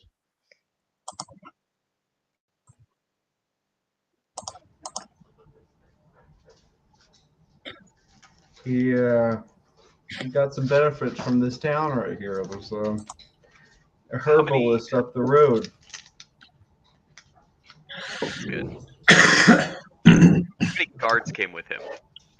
You don't know that. How many guards are inside the building? Just him. Just him. Okay. As this new man continues to noogie the king, Klaus begins to thump on his armor, thrash around a little bit, and is eventually given freedom as he smiles and says, "Rainier, you actually came," and stands up to embrace the knight. The knight embraces him back and then pulls the king away and says, "Thought we were gonna have one good eye between the two of us. Where'd you go Not ahead and get three. two of them?" And Klaus kind of chuckles and tilts his head over to Borealis and says, I'd like to introduce you to my future wife and the queen of the kingdom. This is Bore. She helped me regain my sight." As well as, and he kind of gestures to all of you scattered throughout the tavern and says, "These individuals." And Rainier looks at Borealis and then looks at all of you and takes all of your faces in before turning back to Klaus. "So I understand the need for extra horses then." We're actually going to follow you. Borealis, she needs to go get a few of her things. We just wanted to make sure that the king got to the safety and the welcoming of his king's guard. But Borealis told me that she needs to get some of her belongings that she left because she didn't think that she was going to be staying at the kingdom. And we're going to make sure to escort her back. Roll deception. At disadvantage as Borealis is looking at you with a visibly confused face. Well, she told me that she was going to leave with us. Like, leave with me. When? What do you mean when? At the... Oh, yeah. General. Okay, that's the other... Ah! I'm going to cancel it out with my inspiration. Use an She inspiration. said at the bathhouse that she was going to leave with, with me. She didn't say when. Okay, so you're just going to take that 18 for deception. Uh-huh. Okay. With an 18, Rainier and Klaus are only looking at you, and as you finish this, Klaus looks back to Borealis, who immediately fixes her face, and looks very innocent. And Rainier says, "Oh, well, it'd be much faster if we all traveled as a group, so we could all go. I mean, we could ditch the carriage and, all go on horseback. I'm sure some of the men wouldn't mind staying here for a little bit. Carlotta's soaps are legendary. I'm sure they wouldn't mind taking a dip. That'll give us enough horses to go wherever you need to go, and then we can head back to the castle. I'm assuming you're all going to the castle with us." And Klaus says, yes, they are going to be my honored guests for our celebratory ball. Bori, do you need that stuff immediately, or can we just send somebody later for it? Borealis looks uncomfortable, and before she can reply, Klaus says, "I'm sure there's nothing that Bore needs that we can't provide at the castle ourselves." It was more so like things that she was working on, artwork, things that she did in her spare time. But yes, you're right. I'm sure you have plenty of stuff at the castle for her. Borealis kind of looks between Rainier and Klaus and says, Do you have a library?" And Rainier says, "Oh, absolutely. Hasn't been touched in a few years on account of this one, but, we've got plenty of books for you to read." And she says, "Do you have any of the children's books about chamomile achievement?" And Rainier says, Yeah, I reckon we have a few of those. Have to go digging for them, but we can find some for you." Erica, by the way, did you listen to the last session? I had not gotten a chance to. Okay. All that you missed with that little lore dump was that Chamomile Achievement, who y'all met during Adelaide's story, is a folk hero character of books. Also, that picture. That's her. So great. The tiefling we met. The tiefling you met. The tiefling that we met. Yep. Is a character of like a beloved children's series in this world, and has Morta's eye visibly twitches whenever. I know I did it like in real life, but I just want to vocally say that Mordel's eye twitched whenever she said chamomile achievement. Mm-hmm.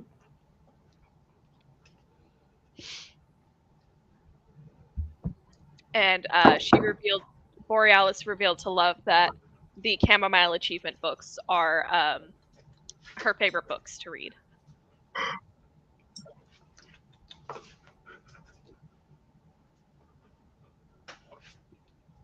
What was that look, Connor?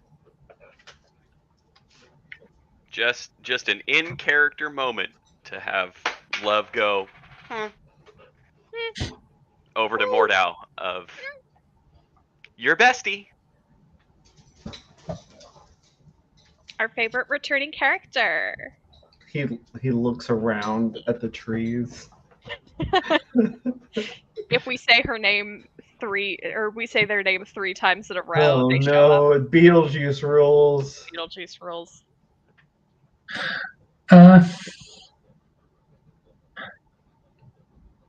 Kundai is basically going to go up and meet the knight and ask if I can I talk with you in private somewhere. And who are you asking that? The knight that we just met. The guard, right? Okay. Perfect, yes. He looks you up and down in your human disguise and says, well, as long as you're not using me as a distraction for your friends to kill old King Klaus here, sure. No. But I'm going to give a bit of a subtle nod to Quill. We could have killed him any point in time in the past 3 days. I don't think that's gonna help you say. No. You Why saying that would is I not kill gonna help him? you. Why Listen, would I'm I just kill saying. him now?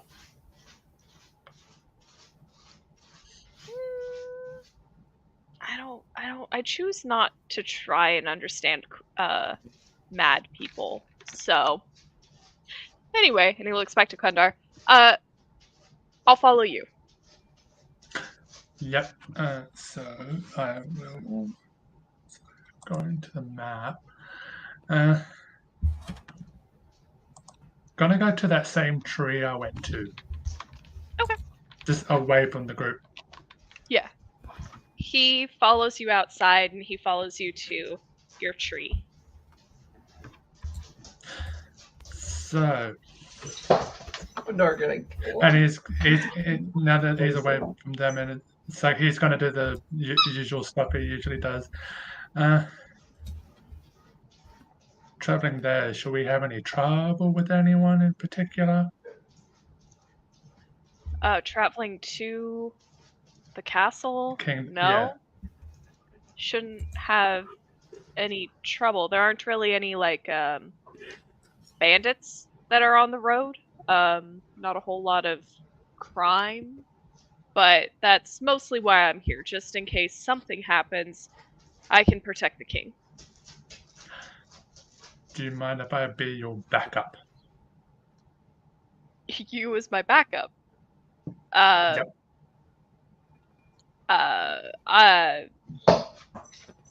I'm going to say this as nicely as I can, since I just met you, and I don't even know your name yet. Kunda.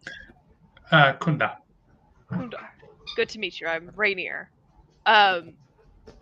How exactly will you back me up?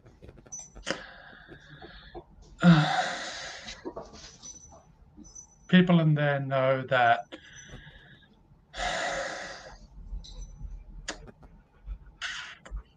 I'll describe it.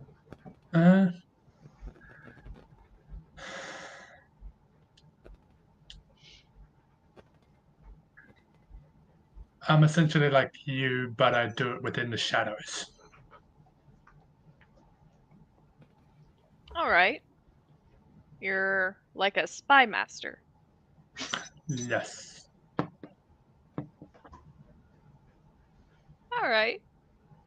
I found that the best way to work with spy masters is to, no offense, but pretend you're not there. Is that kind of what your style is?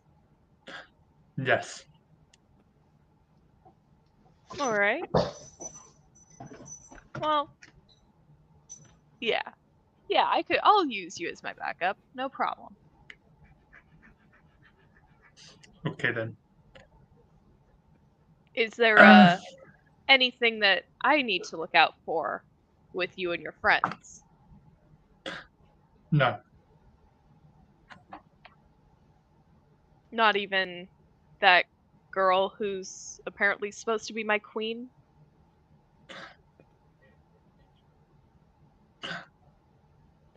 He's gonna say no. Alright. I appreciate you being open and honest with me. I will keep in mind to do the same with you in the future. Okay then. Shall we go back to the tavern? After you. And we traipse along. In this time, Borealis has gone upstairs to gather the few things that she left up in her room. Klaus has also gone up and retrieved his rapier that he hasn't needed to use since he came downstairs this morning. And as Rainier and Quendar come back into the tavern. He smiles at Rainier and says, "Do you believe we're ready to go whenever you're ready, Captain?" And Kundar, as you went outside, you would have noticed that there was a kind of an entourage of a glittering carriage of rich purples and very deep, dark, fancy wood, pulled by 4 horses. There were a total of 4, uh, 3 knights, and then their captain, which is Rainier. So there is total of 5 empty horses. Presumably, there is one for each of you that is being held by the reins by each of these knights. And there is a driver on top of the carriage.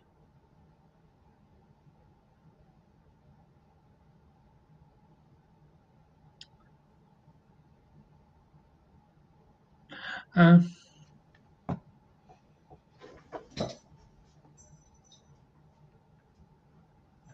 I'm gonna get on top of the carriage.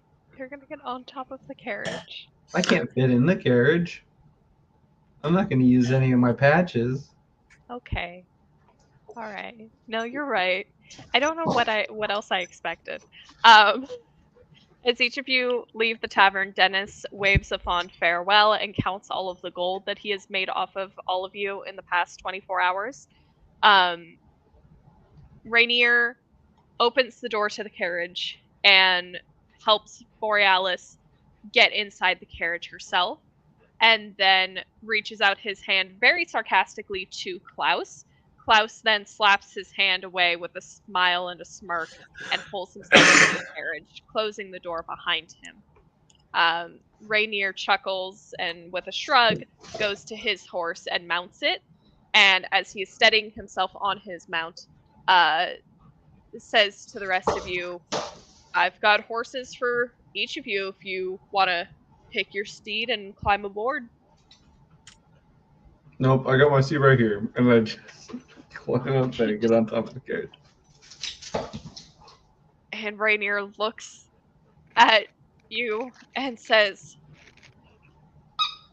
"I think you're just big enough that I'm not going to try and pick a fight with you. So, as long as you don't do anything suspicious, I'll let that slide." You're a smart man. Thank you. Known for beauty and brains, I've been told. Love will hop up on a horse Perfect. and do a. Is it worth doing it now? What do you want to do? Yeah, I want to. I'm gonna do speak with animals. Okay. My freebie, speak with animals. Wait, do I have Okay. a freebie? I do have a freebie, speak with animals. Boop. Can't remember why, but I do. Ask what Skippy's real name is. What? Ask what Skippy's real name is. Nah. I'll save that one. I for want to later. know. We can't give it all away for the viewers now.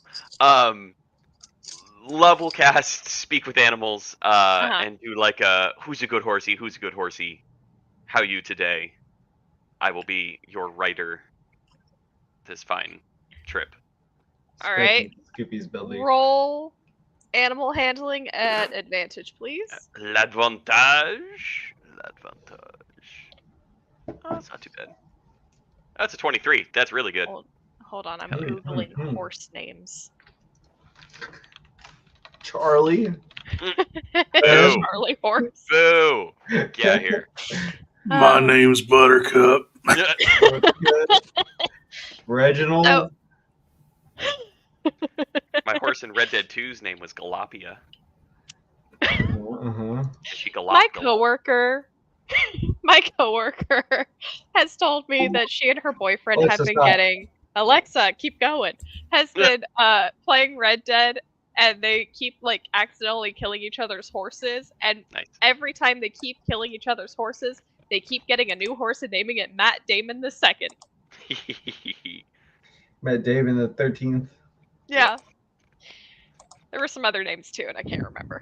I feel like one of them was George Ben Bush. I Affleck. can't remember. Ben Matt Affleck was one. Damon. That's exactly what I was. That was the joke that I made to her, and she said, "Yeah, it was because of that." Good. Anyway, so Love is petting this horse and trying to make friends with it, and you rolled a 23. I sure did. Cool. What do you say to the horse again? I think, yeah, it's like a high horsey, just a good horsey. I'm Love. I'll be your rider for this adventure. How you today? Because Love is a very nervous horse rider. The horse says, "Do you always talk with that kind of patronizing tone in your voice?"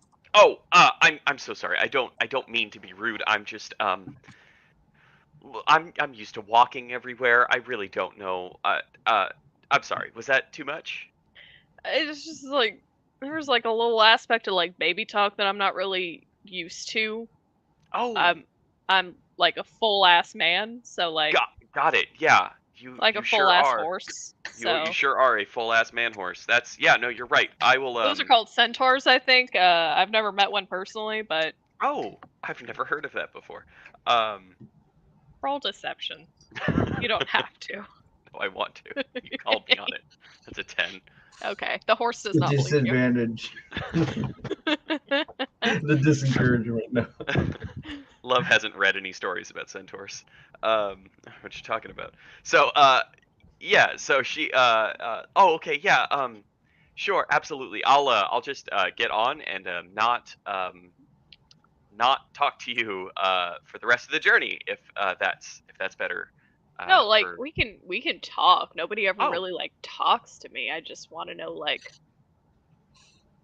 don't talk to me like I'm a child. I guess is Ah, what got it. Yeah, you're not a human, but like kind of humans say. yeah. So, No, like- I understand. Yeah, Yeah. yeah. Okay. The best way to speak with animals is to listen. You know. Fuck You out, do Dan. be speaking, but really you should be listening. What's there's a Titus quote of what is it? Humans have 2 ears and 1 mouth, so you should listen twice as much as you talk. I was just thinking of that. It's disgusting. I hate it. The Bill Hader quote from SNL, where he's doing the "What's your name?" and they're like, "What do you say to women whenever you meet them first?" He's like, "You don't say anything. You listen." Horrible. I want to cast Speak with Plants and Speak with Dead simultaneously so I can talk to furniture. There you go. There you go. I don't Just know if you're screams doing this for realties or if you're nonstop. being funny. Just screams, just horrific screams. Kill me. Kill me! I feel pain. Oh. The only problem is the accent, because how do you really do lacquer? Mm-hmm. I could It's do really it. difficult. I could do it, coach. The last thing that Love does for this bit, she's gonna hop on top of the as of yet unnamed horse and look over to Skippy and give like a little point, like salute wave. Hey Skippy, how you doing? All right, I'm gonna tell you what you see from Skippy. So Okay. Skippy, I'm assuming Mordau is facing forward, and Skippy is on his chest. I'm turning around. I'm making sure everyone's situated. Okay. And It's very nice of you. I don't want us to leave the rest of our group. I'm kind of worrying that they're going to put us at a position that I'm with. That's why I jumped on the carriage with Got Yeah, her. higher ground. As Love, you wave at Skippy. You see him in his little front papoose, just staring at you blankly with his lead paint horizontal pupil stare, just chewing ambiently. No, I'm good. And he doesn't say anything, but there is, you swear you can hear what could only be described as elevator music. Oh, yeah. Okay. But it's Yeah. discordant and it's gross. Nope. I'm good. And This he's is not just Eldritch staring at music. you. Okay. It's like eldritch whispers. At least it's not that. All right. So the elevator doesn't go to the top floor. It's going down. There's not even any lights on in this house that you can It's see. going down. Yeah, Love will avert her gaze and pat the horse. And okay, good to I go. think Hear the Love's horse. waving at me. I wave back. Love's having an existential crisis, and then there's Bordow. You hear the horse say, "The fuck is wrong with that goat?" I don't know, and I'm going to be honest with you, Mr. Horse. I don't want to find out. So let's. My name not. is Walnut. Walnut. Oh, Walnut. Walnut. Lovely to meet you. Yeah. I'm Love. Get it? Lovely to meet you. I'm Love. Cool. Are you always this nervous? Yes, I am. You Thank know we for can noticing. smell that, right? Yeah. I think that my previous horseback trainer rider person. That makes it smell worse. Yeah, she's the one who told me that that's probably why I don't do quite so well with the whole horseback riding thing. It is actually one of the main reasons why I spent so much time learning to speak with animals, just so I could better communicate that I'm not actually afraid of you. I'm just afraid of like everything that could possibly happen or not happen in these circumstances. High or low? Low. Walnut kind of tilts its head at you, and then nods and shakes his head, and then doesn't say anything else. Cool. Thanks. To break this up a bit, Kunda's going to ask. So, what was the knight's name again? The Rainier. knight, Rainier. He's probably going to ask, like, even though he doesn't get on the horse and stuff, he asks, like, where do you want me to go? And the Rainier. carriage, is there like a backseat to a carriage? That's a good question. Do I know the The answer to that backpack? question? There is no backseat to the carriage. Okay. More room for the inside. More room for the inside. Rainier. Oh, I'm sorry. It's not pulled by 4 horses. It's only pulled by 2 horses. Rainier says, "You can get on a horse if you'd like, or I guess if you, I don't know, man. Just do whatever you want to do. I guess." Understood. Sorry.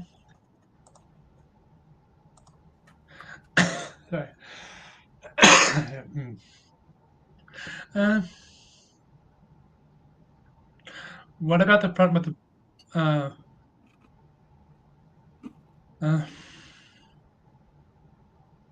wanna right. He ride sees shotgun with the driver? Mordell's on top of it, right? Yes. Mm-hmm. Is there like a spare spot next to the next You to the can person that's riding the carriage? Like, is there 1 seat or 2 seat? It's a 2-seater. Okay. Yeah. No. I feel like I've got the driver in between my legs because I put my feet down because I'm so Just tall. awkwardly, Just just awkwardly. weird kind of spooning. Almost, not spooning so much as like. Then what sort of carriage? Like metal? You said it's wood. Is it like? Is there like the back where the wheel? Cinderella. No, this is not the Cinderella story. I know, but I'm just thinking like in terms of royal carriages, like it's like a baboose carriage, like. We will go to a new map so that you can see the carriage. Oh, okay. I was thinking of like the Shrek 2 carriage, you know? Where it's like the onion. No. Yeah. No, it's just a boring wooden square box I carriage. just mean like the space that's inside of the carriage. No, it's fully closed in. It's more kind of like a It's like a box. Regency type Okay. of carriage. Uh,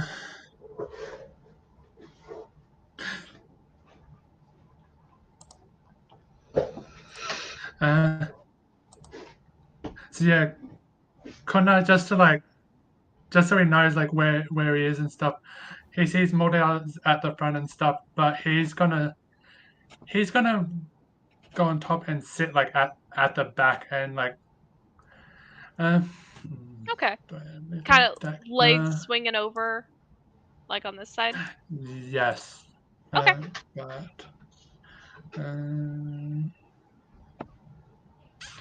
do I have anything that I can? I don't really. BOGO update. She's drinking from the fish tank again. What a good girl. What a good girl. And she should. And there's nothing to hold on in case it speeds off. Correct. I think I'm gonna quit.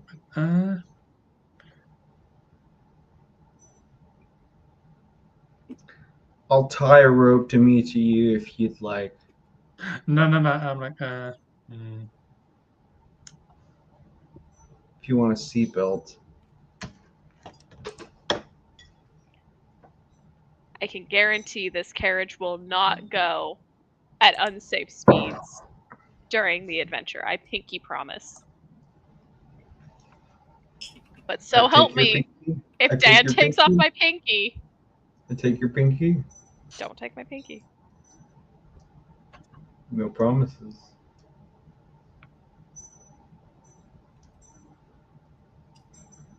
no. He's just gonna sit and just watch the back of it and like and look backwards instead of Okay. forwards. Okay. Perfect. But Alright. let Rainier know like I'm gonna tap on the top of the box and say where I am. Okay. He looks up and he acknowledges your location as he kind of settles his horse again, and he looks to Quill, who is in this time mounted up quietly, and don't say good soup to the fish tank. You knew fucking was going to. Damn it. And then he looks over to Love to make sure that she is still she's getting kind of the hang of being on her horse.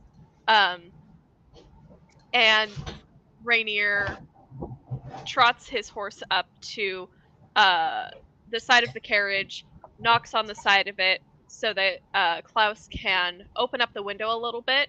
They exchange a few quick words, which Mordau and Quindar, you guys can hear. Rainier is asking if they are ready to head out, and Klaus says yes, and that they want to be careful, but get them home as quickly as possible. Rainier closes the window and then motions for the troop to start off.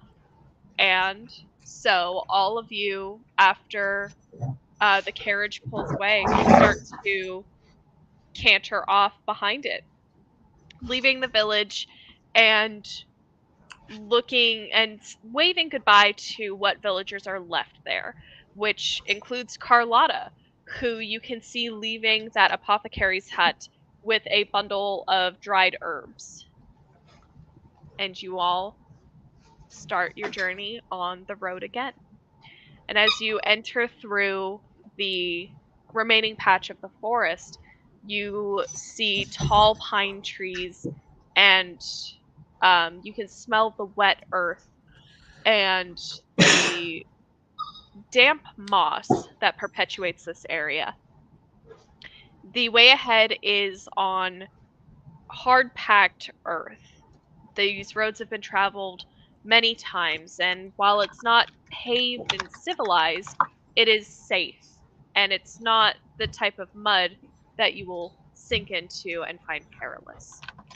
You travel for a few hours, exchanging idle chit-chat, and you pass by a few different types of like clearings that have old campfires, fallen logs, and evidence of long gone adventurers. These places have not been used in several years, decades even. But you continue on through the forest. Is there anything you guys would like to talk about?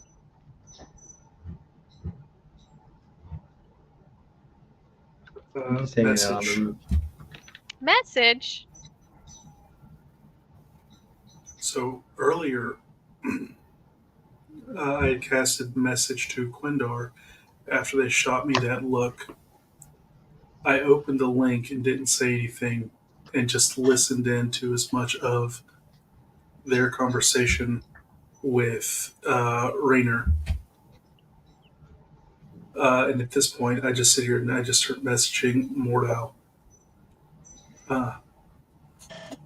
So, I've been saving my spells all day, just in case things go tits up. Me too.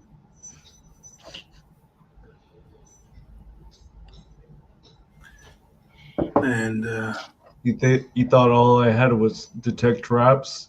I have more spells. Oh my god.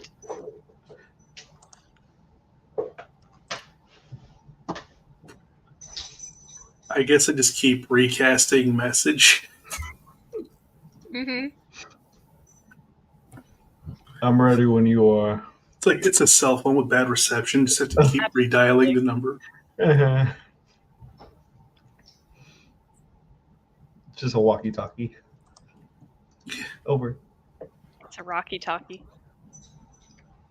That's a speaking stone. I know. Mm-hmm. Cool kids call it rocky talkies. Walkie-talkies. There's a joke in there that is not fit for the internet. Oh. Not this side of the internet. We're trying to keep it clean so that we can get more followers on Twitch, so that we can start getting emojis and stuff. Share with your friends. It's free to follow. Brr, brr, brr, brr. This Rainier, he's either actually a decent guy, or he is a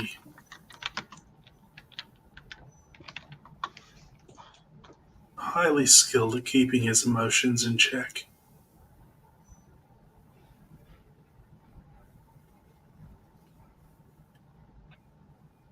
I still haven't ruled out that we're walking into a trap. No, I've been expecting a trap since yesterday. Well, I didn't have that long. I kind of checked out part of the way, and Right, you were drunk. No, I understand. and Right. yeah, and then I wake up and you've cut off the king's finger. Yeah, No, I mean that you were still pretty asleep whenever that happened. I mean, he yelled. He didn't make a big deal about it. But yeah.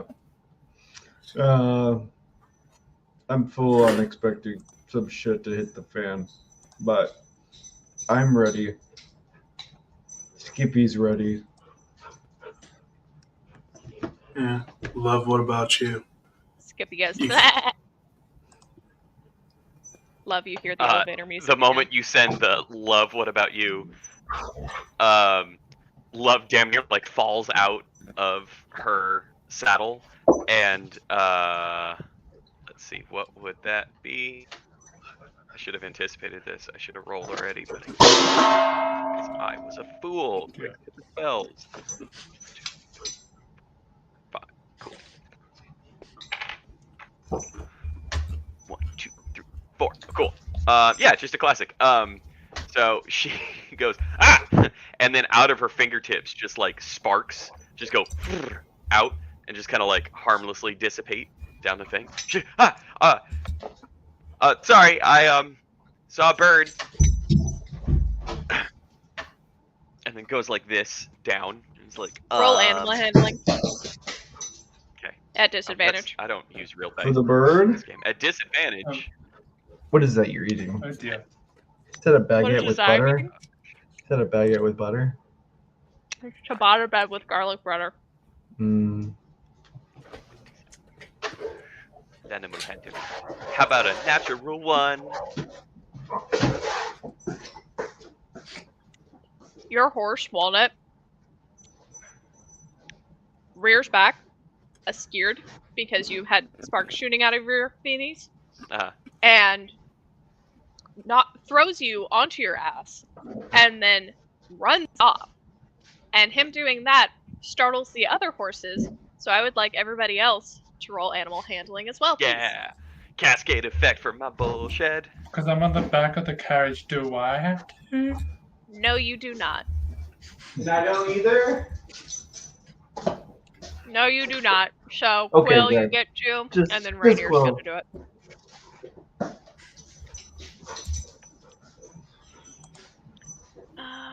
Where's the... How do I do this again? My god, I hate... Okay, so he just has a +0 to animal handling. That's nice. I like how I made that character. Oh no! So Rainier's horse gets spooked as well and bucks and then throws Rainier off of his horse. And Rainier and Love are now both sitting on their asses in the middle of a dirty, dirty forest floor as their horses run off. Quill, among all of this kerfuffle... What, Connor? What, Connor? No, I was just gonna look over at Rainier and go like, you too, huh? Rainier looks at you and says, "Come here often." What kind of I have a goblin are you boyfriend. doing over the Brogo? I'm not asking you out, Rainier says. Just making funny, friendly conversation. Oh, okay, good. Also, gross. Gross on Connor for taking it that way. But Gross. When you're a DM, you can give me disadvantage on my rolls. I don't care. No, no, you're fine. You're good. That's fine. Quill, you're fine. Your horse startles just a little bit, but you are able to pat her her neck and calm her down, soothe her in whatever way that you do. And she Easy, girl. Good stamps her girl. feet a little bit, and then and just returns, shakes her head, and she's good. And Rainier looks up at you and says, "Maybe I need to take horse riding lessons from you. Did that real good." Yeah. Everything's a roll of the dice. Ha Could have been me in the mud. ha ha. As Rainier and Love right themselves from their fall, two of the other knights look at Rainier, and one of them says, "Sir, would you like us to go after the horses?" And Rainier kind of like waves them off and says, "We'll take those 2 spare horses, and I'm sure those 2 will find their way home, but yeah, if you just want to go after them and just to be sure, that Why that don't you might be let nice." me go after the horses? You keep the knights for the king. The king only really needs me. The others are just kind of, they're interns, kind of. Yeah. If only the enemy doesn't attack from horseback or frightens your horses. Rainier kind of looks at Love suspiciously for a second, and then says, "All right, if you want to go off into the woods by yourself, be my guest." There's nothing in the woods that I can't talk to and talk my way out of. All right. Well, here seems a pretty good place to stop for a brief rest, so we'll just wait here for you. If you come back with the horses, great. If you don't, that's fine. Just come back in one piece. Maybe.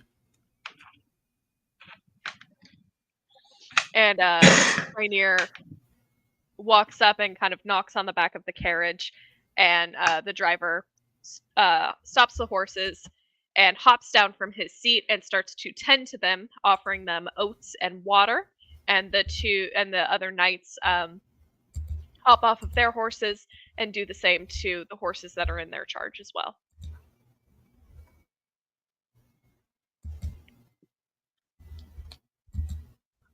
You have speak with animals.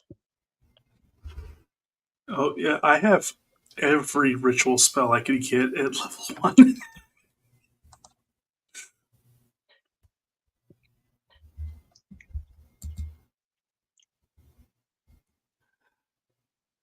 So, What would you?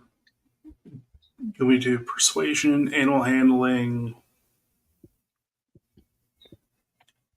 If I get lost, I'll talk to a bird. Okay. So you're setting off into the woods to find these horses. Hmm. Okay. You do that. Are you trying to be fast with it, or are you trying to go slow? I can ritually cast this spell. I'll go methodically. And I'm going to ask, are there any other two legs like me in the woods? I don't like the way you said that, but now I'm tempted to put a skinwalker in there. Megan, come back. Any other two legs? Not that you can see. If you're looking at the ground to try and find tracks, go ahead and roll me a survival check, please.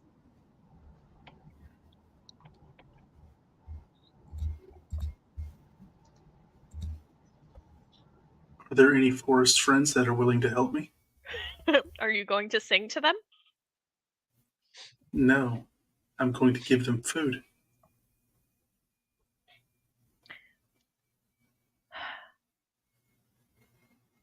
You can hear bird song, and by bird song I mean crows and ravens yelling, and by yelling I mean just cawing. Hey, You what's your name? It's Tony. Tony, you're... It's that big. What's your name? Is it- Ezekiel. Ezekiel! Fuck we you, can't do Ezekiel. it. What's your name? Better leave my mother out of this. We passed the Fuck 30-minute you. mark. We can now officially become unhinged if we wanted to. Tony. Fuck you, Tony. Fuck you. You know what? Yeah, that's just what you hear from these crows and ravens. There's a turf war going on, and you could just hear that from the tops of trees. Sounds like home. You get a pang of nostalgia. You think of your mother. Guess what I did last night? Don't say it. Your mother. So do any forest friends help me with my survival check? Did you ask them to? Oh, yeah, I will. Okay, Try do it. over here. And then I'll fuck your mother next to it.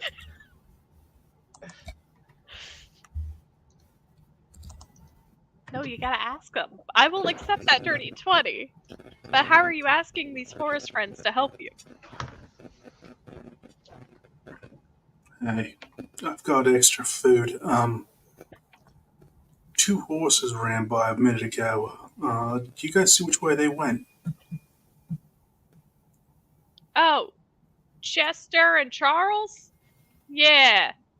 Yeah, they went that way. Now, And one of what? them's name's Walnut. Charles isn't here? Oh, I thought that was Charles for sure. Oh. Hey, did you know the Walnut was in the forest today? One of the other birds goes, who the fuck's Walnut? He's a horse. Well, it's a horse. It's like the thing I'm sitting on. I thought you were a centaur. Centaurs don't have two heads. They could. Have you ever met a centaur? Yes. Oh. Well, you got me there. Yeah, Walnut and Chester went that way. So I start patting my mare's neck. Hey, I didn't ask your name earlier. I'm Quill. Who are you? Willow. Nice to meet you. Willow. Hi. Sorry for being so rude all the way up. Trying to save magic. Oh, So you know, Walnut went off, and then what was Rainier's horse called? oh, that's Chester. That's Chester. Mm-hmm. Okay, so actually one of them was they called Chester and Charlie.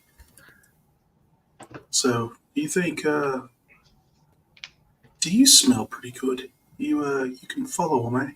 I mean, I've never smelled myself, but I guess I get bathed regularly. Could just smell them. Oh, yeah, them, all, yes, they're 2 boys. Of course I can. Unwillingly, even. Fair enough. Um, why don't we just keep it nice and steady? I'll keep listening out for these. Apparently, and I start whispering. Dumbass birds. Oh, Um, hey, don't say that about them. They're nice. They're nice guys. They're just, I think they're, centaurs have 2 heads. listen, their What brains centaurs? they have smaller heads, which means that they have smaller brains, which means that they don't Where have are their a lot of the hearts? thought. Centaurs got 2 rib cages. 2 rib Where cages are their makes 2 hearts and 4 lungs. 2 hearts? Are you sure?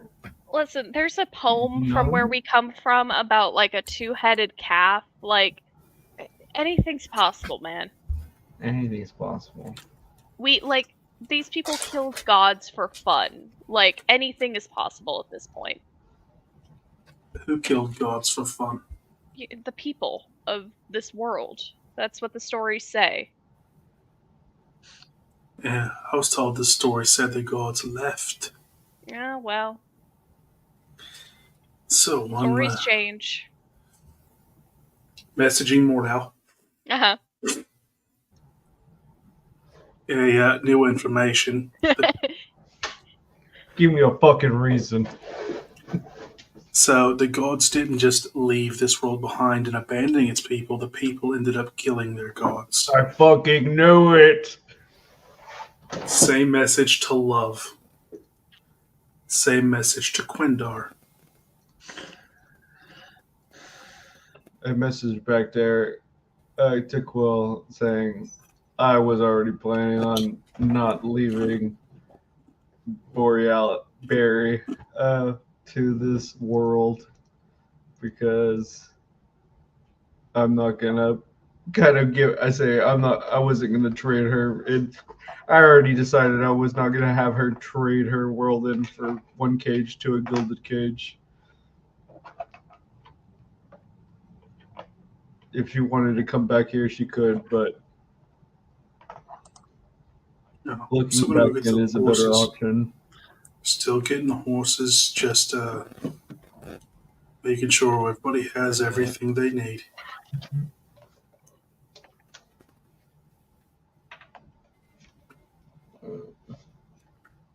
Hey, Willow the horse. Yeah. Yeah. So, yeah, apparently the 2-legged fucks, they like to lie to us and even to each other.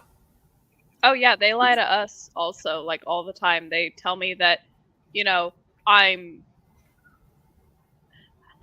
tell me that I'm gonna get like apples and oats for doing a good job, and most of the time I only get hay. And it's like it's not a very motivating It's not practice. the same thing. I call bullshit. No, it's horse shit. No, it's human shit. Also, sometimes I hear they tell me that I'm the best horse in the whole like kingdom, and then I'll hear them say that to Same Chester shit. or to Somebody Walnut else. or to Cowboy. It's just I've chosen not to really trust them, not to believe anything they really say anymore.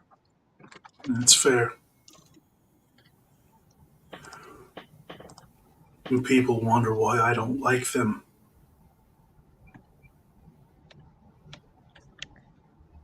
Yeah. I mean, what really can you do?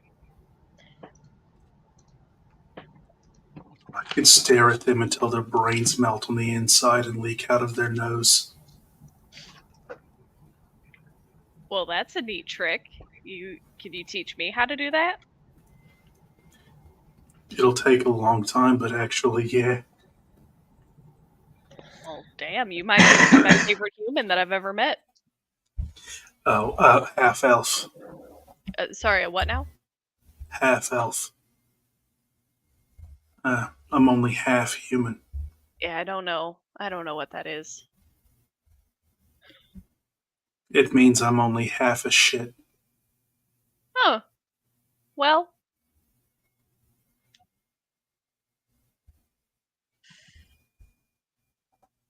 huh. Guess there's still stuff for me to learn out there.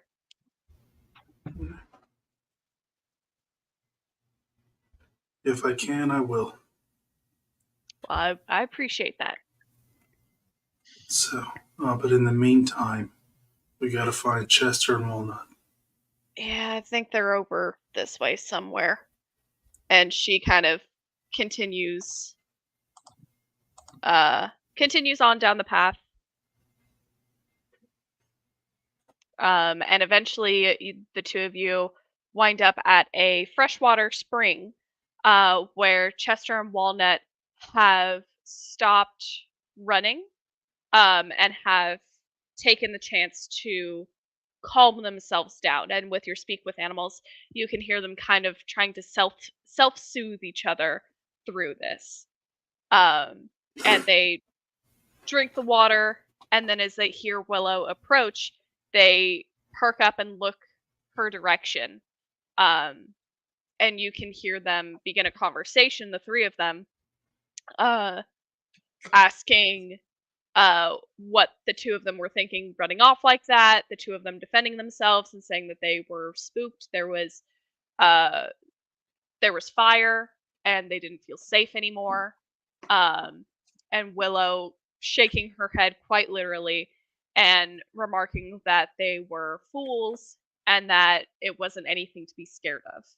And to come back because they're keeping everybody held up, and that means that they're going to get less oats and less time to rest when they get home. Don't trust the humans just when they say you're gonna get oats and apples. How often does it happen, really? Well, we get oats. This is Walnut. We get oats like I'd say every other sundown, and then the apples are sort of a special treat. I'm supposed to be a special guest to his bloody majesty. If I ask for apples, or carrots, or anything else, I'm going to get it. Well, You know, the yeah. funny thing, I don't really like them all that much.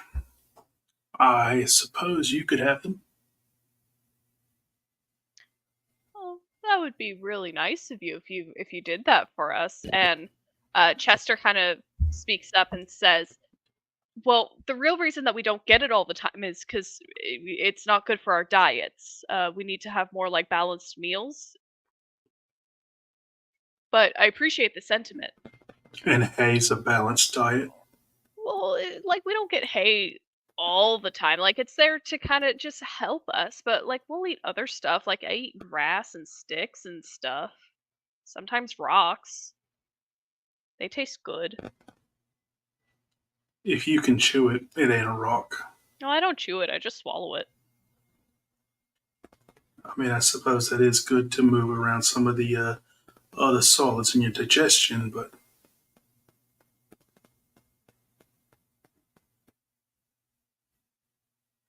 tell you what, how do you like peanuts? What's a peanut? Ah, we're gonna have fun tonight. Oh, oh, that's ominous. I like it. And as that conversation is going on, let's hop back to our other party members. What are you guys doing with this fun little break?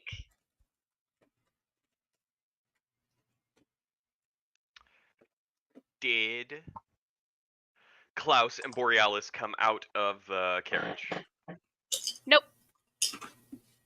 Okay.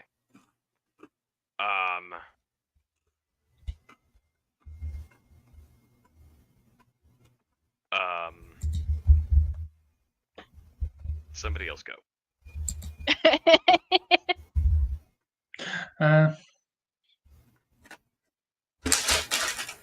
Couldn't I hear the message from Quill, right? Yes, you all did. Yeah, even though they can,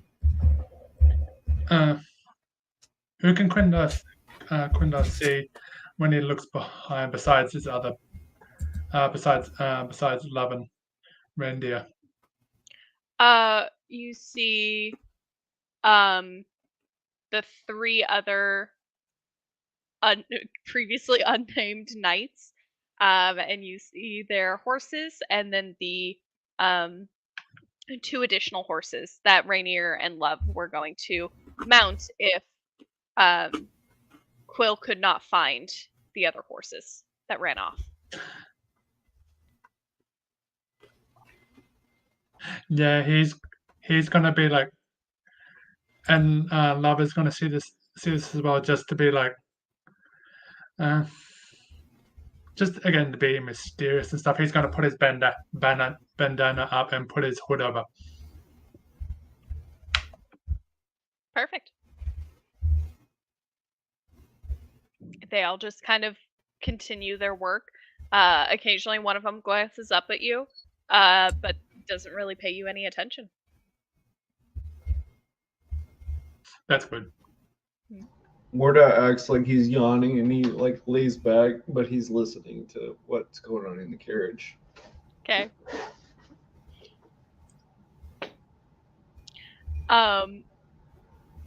You hear muffled sounds of talking. You can hear the shifting of weight on both sides of the carriage, the front and the back. But you don't hear anything nefarious. Okay.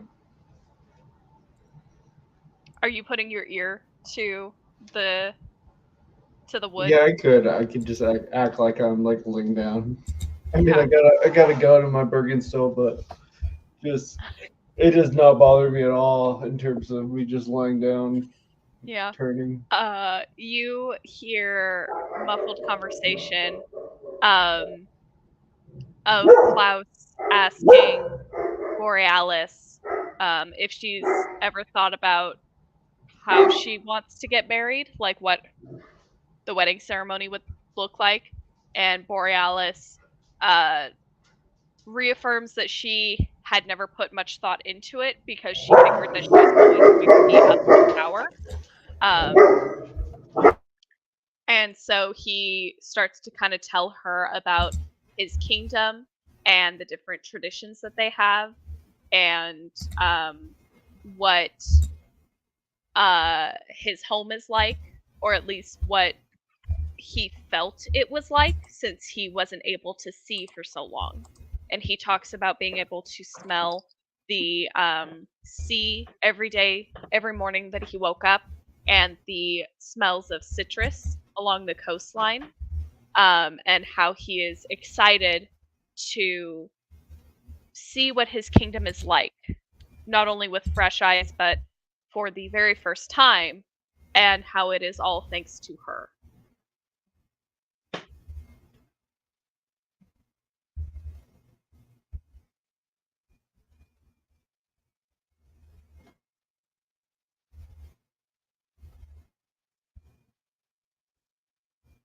Yes, Connor. So how visible is Mordau on top of the carriage? Pretty visible because of his size. Okay. So like it's like Mordau's doing the thing that I wanted to do but didn't know how to do in a chill way. So I'm appreciative of that. I think Love is gonna kind of, with the message from Quill as well. Bit of a vibe check kind of thing between well, I guess like motive check on like Mordau is listening in, Quindar is like power flexing and doing more misdirection stuff. I think Love is gonna go and sit with Rainier, Okay. who is not in the carriage, correct? Rainier's not in the carriage. I just dropped him on the map. I think he's actually probably like right behind the carriage. He is observing everything around him, Got and making sure that everybody is more or less doing what they're supposed to be doing and that they're rested up and they don't need like additional breaks or anything. Yeah. Okay, so Love is gonna go to Rainier and um tap him on the shoulder. Are you on his blind side or his not blind side? Is his eye fully closed, the scarred over one? Yes. I Okay. dropped portrait in chat. Oh, did you? I did. And discard? In Discord in the art channel. Ah, that's why. Oh, okay.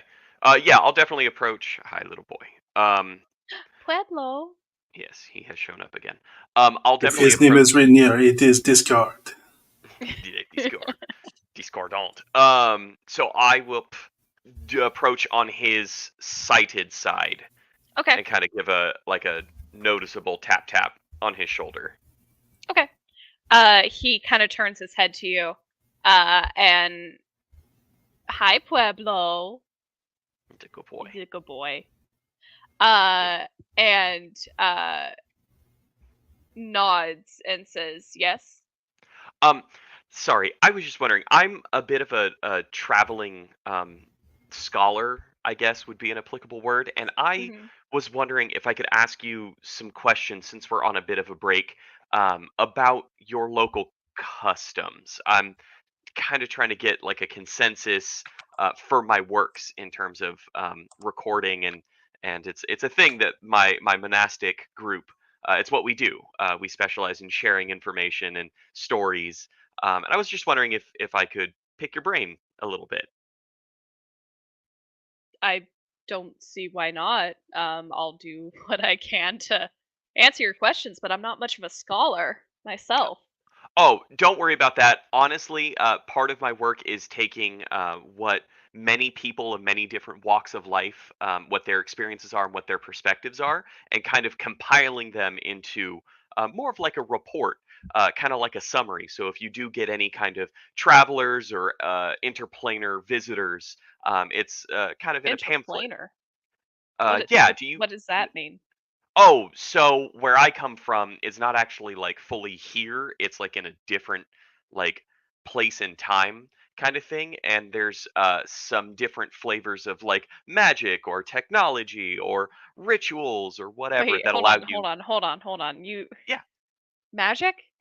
Yes. You have magic elsewhere. Yeah. Do you not? No? Oh, right. Yeah, so magic is still like it's a way of life where I come from. It's pretty prevalent, and it kind of scales as people get older and more experienced. And other places that I've visited, and other places that others have visited me from, have more or less or different styles of magic. So it's kind of a fluid kind of thing as it moves through the different dimensions and different planes of existence. All right. Yeah, Um, I'm gonna give you some advice. sure. And he looks over to everybody else to see if they're listening. And he leans in a little bit closer to impart a secret. And he says, don't tell people you have magic, Why? because they will kill you and rip you open to see where the magic lives and drink your blood. Oh, oh, that's a lot more intense than I thought it would be. You're lucky we haven't done that practice in a few centuries, but other parts of this continent, not as friendly as we are. They wouldn't even give you this advice. They would simply do it. Right. So, if we could just briefly talk about this, just so I could kind of warn everyone else that I'm with, so we're all on the same Everybody page. else can do it too. Well, not everyone, but at Sorry, least a couple of us. Can I interject? Because again, remember, he's looking at love and he's looking at love and stuff. Yeah, I'm going to.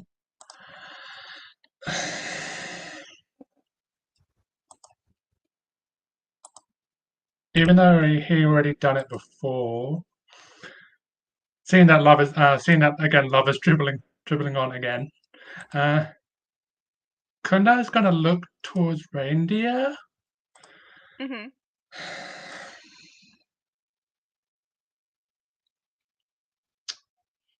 Because I can give a 1 mark.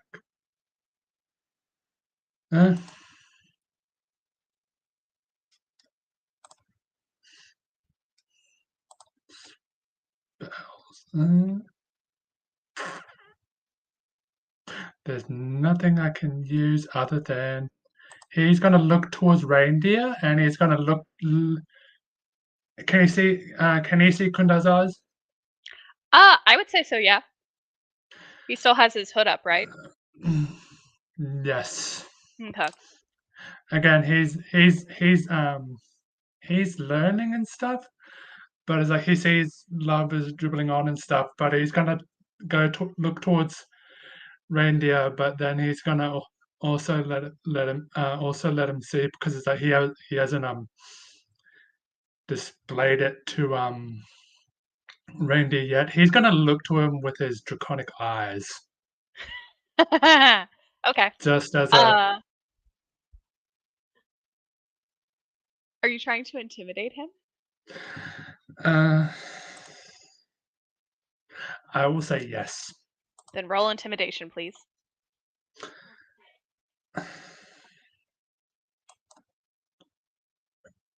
That is a dirty 20. A dirty 20. You see Rainier is visibly shocked. His eye grows wide. He takes a step back from the carriage, and you can see that his hand immediately goes to his sword. And I say, and I'm gonna, seeing that he's now looking at me, he's going to need to do me a. Oh no. He's going to need to do me a wisdom saving throw as I cast command. Oh, okay. He is not that great at wisdom saving throws. Just gonna do a wisdom check. Does a 20 do it? Damn it, and that passes anyway. And even though he was the intimidation check is like. Yeah, instead I'm going to try and persuade him instead to say, don't.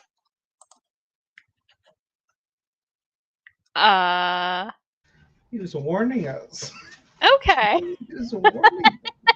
He was being He nice. was warning. He was letting us. He was giving a little bit of the plot away. Do I need to give you guys more like obviously bad characters? He was giving the plot away. He was not the bad guy at all. What's your persuasion? So,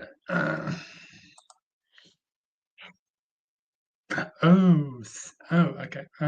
16. 16. Yeah.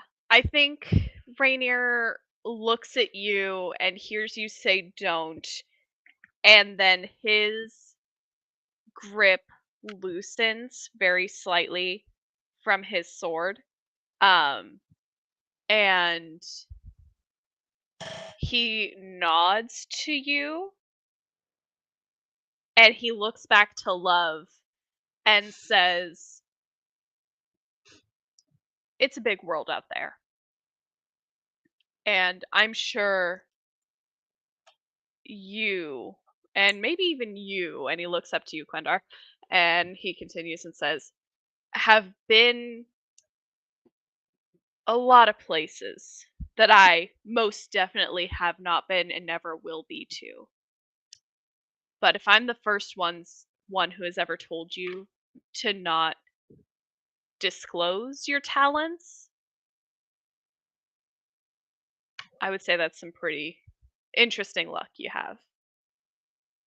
Well, you're not the first one who's told me to, not do a thing.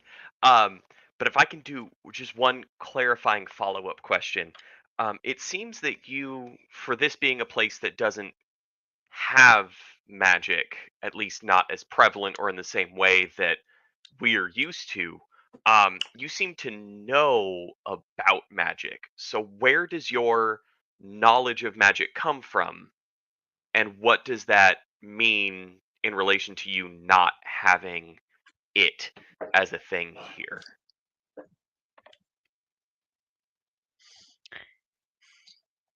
You've been to a library before, right? Have I been to a library? Yeah, I actually lived in a library for. We don't have time to get into that, but yeah. So you know how they organize all of the information. They'll put it into what's it called? Genres, I guess, Sure. Yeah. where you've got your biographies and your atlases and your fiction and nonfiction and literary mumbo jumbo, what have you, children's section, whatever.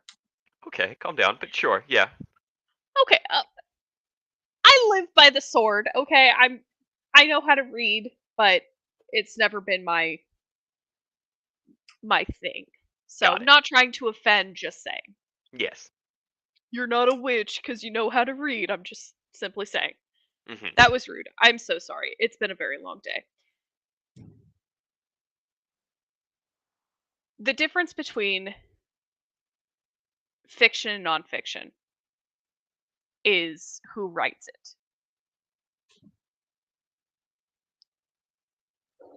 We have history books that tell us about what the world was like a century ago, a decade ago, what have you. The books that mention the gods and the magic and even the different types of creatures that would live amongst us, those live on our nonfiction shelves.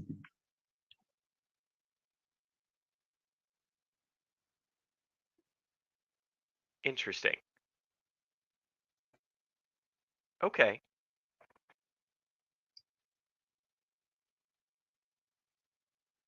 Interesting. And these libraries, when we get to the castle, I assume it's a castle. When we get to the castle, would I be able to take a look at some of these stories? Almost like as payment for assisting His Highness in getting from the deep of the woods to the village. Oh, I'm not sure about, the whole castle library. There's lots of sensitive information that really only the royals get to know in there. I don't even know it. But yeah, sure you could ask. And if Right. not there, we could show you to the town library. I see. Sure. I'm sure we can work something out. Thank you for your time. Is it Captain? I don't like titles that much, but yes, captain. Captain of the guard. Captain Rainier, thank you for your time. I appreciate your your candid nature. I'm just gonna go over here and not do magic. That would be smart. That would be very Thanks. smart. Wonderful. Um, and as Love turns away, does Rainier go back to doing, observation and direction stuff?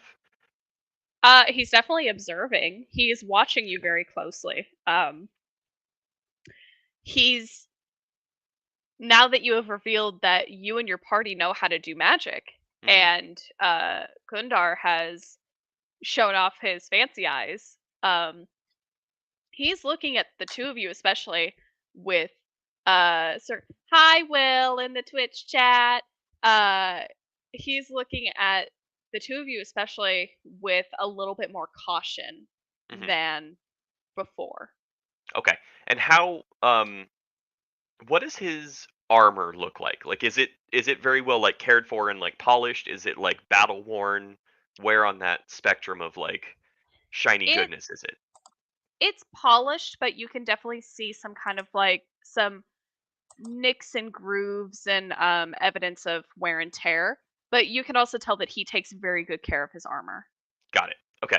Uh Love is going to eyeball him up and down with I guess like a little bit of open irritation. Hmm. Um Something he said definitely struck a negative chord with Love. Was it Um the mumbo jumbo? it was not the mumbo jumbo, nor was it the witch Oh, talk. It was oh. the elitism attached to information gatekeeping, and that just gets to her. So she's gonna go over on this map. Those of you following along at home, there's a map, and Oh, I Love's gonna should I take tell a the map? seat on the log over in this little bit of a clearing.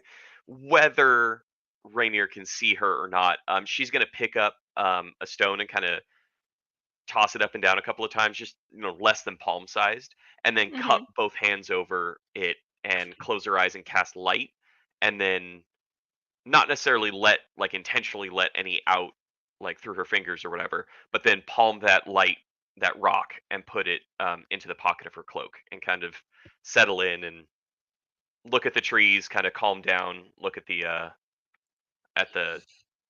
nature. That's the word, nature. Check out the Nature. nature of the nature, The because nature. ranger. That's the Yeah. yeah. Yeah, the nature. The Love Yeah, nature. just that wants to nature. touch grass. Yeah. So she What touched else can grass. we She say? picked up a rock. She did her safety spell of casting light on a rock. Put it Right. in her pocket, not to show off, but because that's a bit of a routine thing for her. Hmm. And she's gonna sit down and And just vibe. Perfect. Um, Quill, it is around this time that you return with the horses.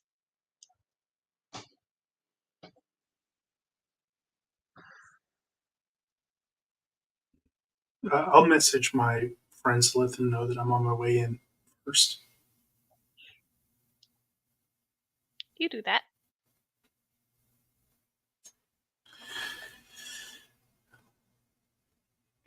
really quick. How does message work? We can message you back after you send a message, correct?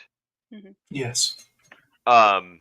When you message in that you're on your way back in, Love is going to message back very no nonsense tone of watch out for using magic. Uh, Apparently, other parts of the country or other parts of the continent will eviscerate for such things. They can try. Yeah, Love will chuckle at that and out loud, and then relax on the log. Perfect. Our party is rejoined. Rainier, upon seeing Quill's return, will approach and go to the saddlebag of his horse and pull out some oats and offer that um, to both of the horses. And then once they have eaten from his hand, will go back again and offer some to Willow. He will go to the front of the carriage and offer those two horses um, some oats as well, as the driver settles back into the driver's seat. Um, and just as everything is settling down, uh, Rainier begins, he grows very still as if he's listening, and then he puts his hand on his sword and draws his great sword as you are all made aware of 6 wolves approaching. They slink from the forest, snarling and ready to have a good meal. And Rainier was the first to hear their approach as they settle into formation on the roads and on the side of the roads.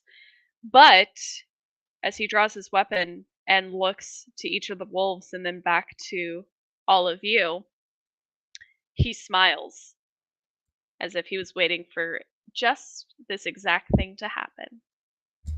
And before we go to initiative, that's where we're going to end the session for tonight.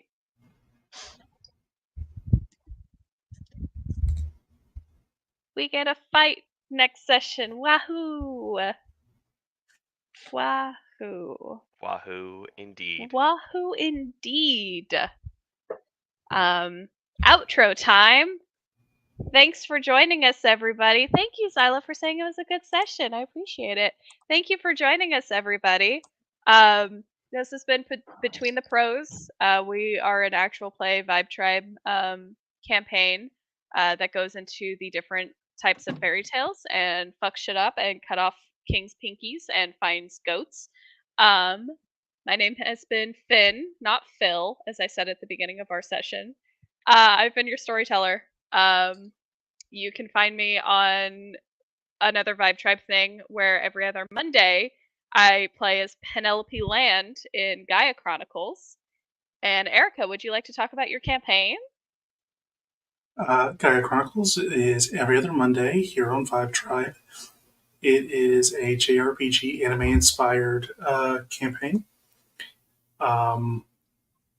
There's a whole lot of rule of cool over rules as written. Let people do the weird thing.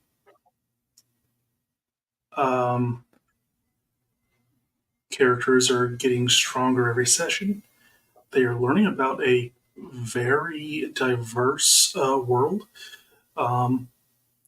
And you will get to join us as well as we continue through the story and learn about the world itself, the characters, and just how everything is connected.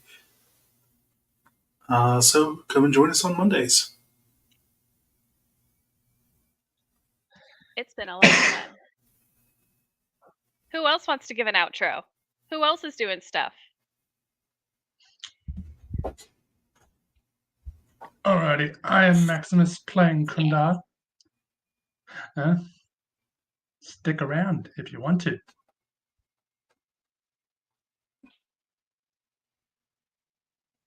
Connor.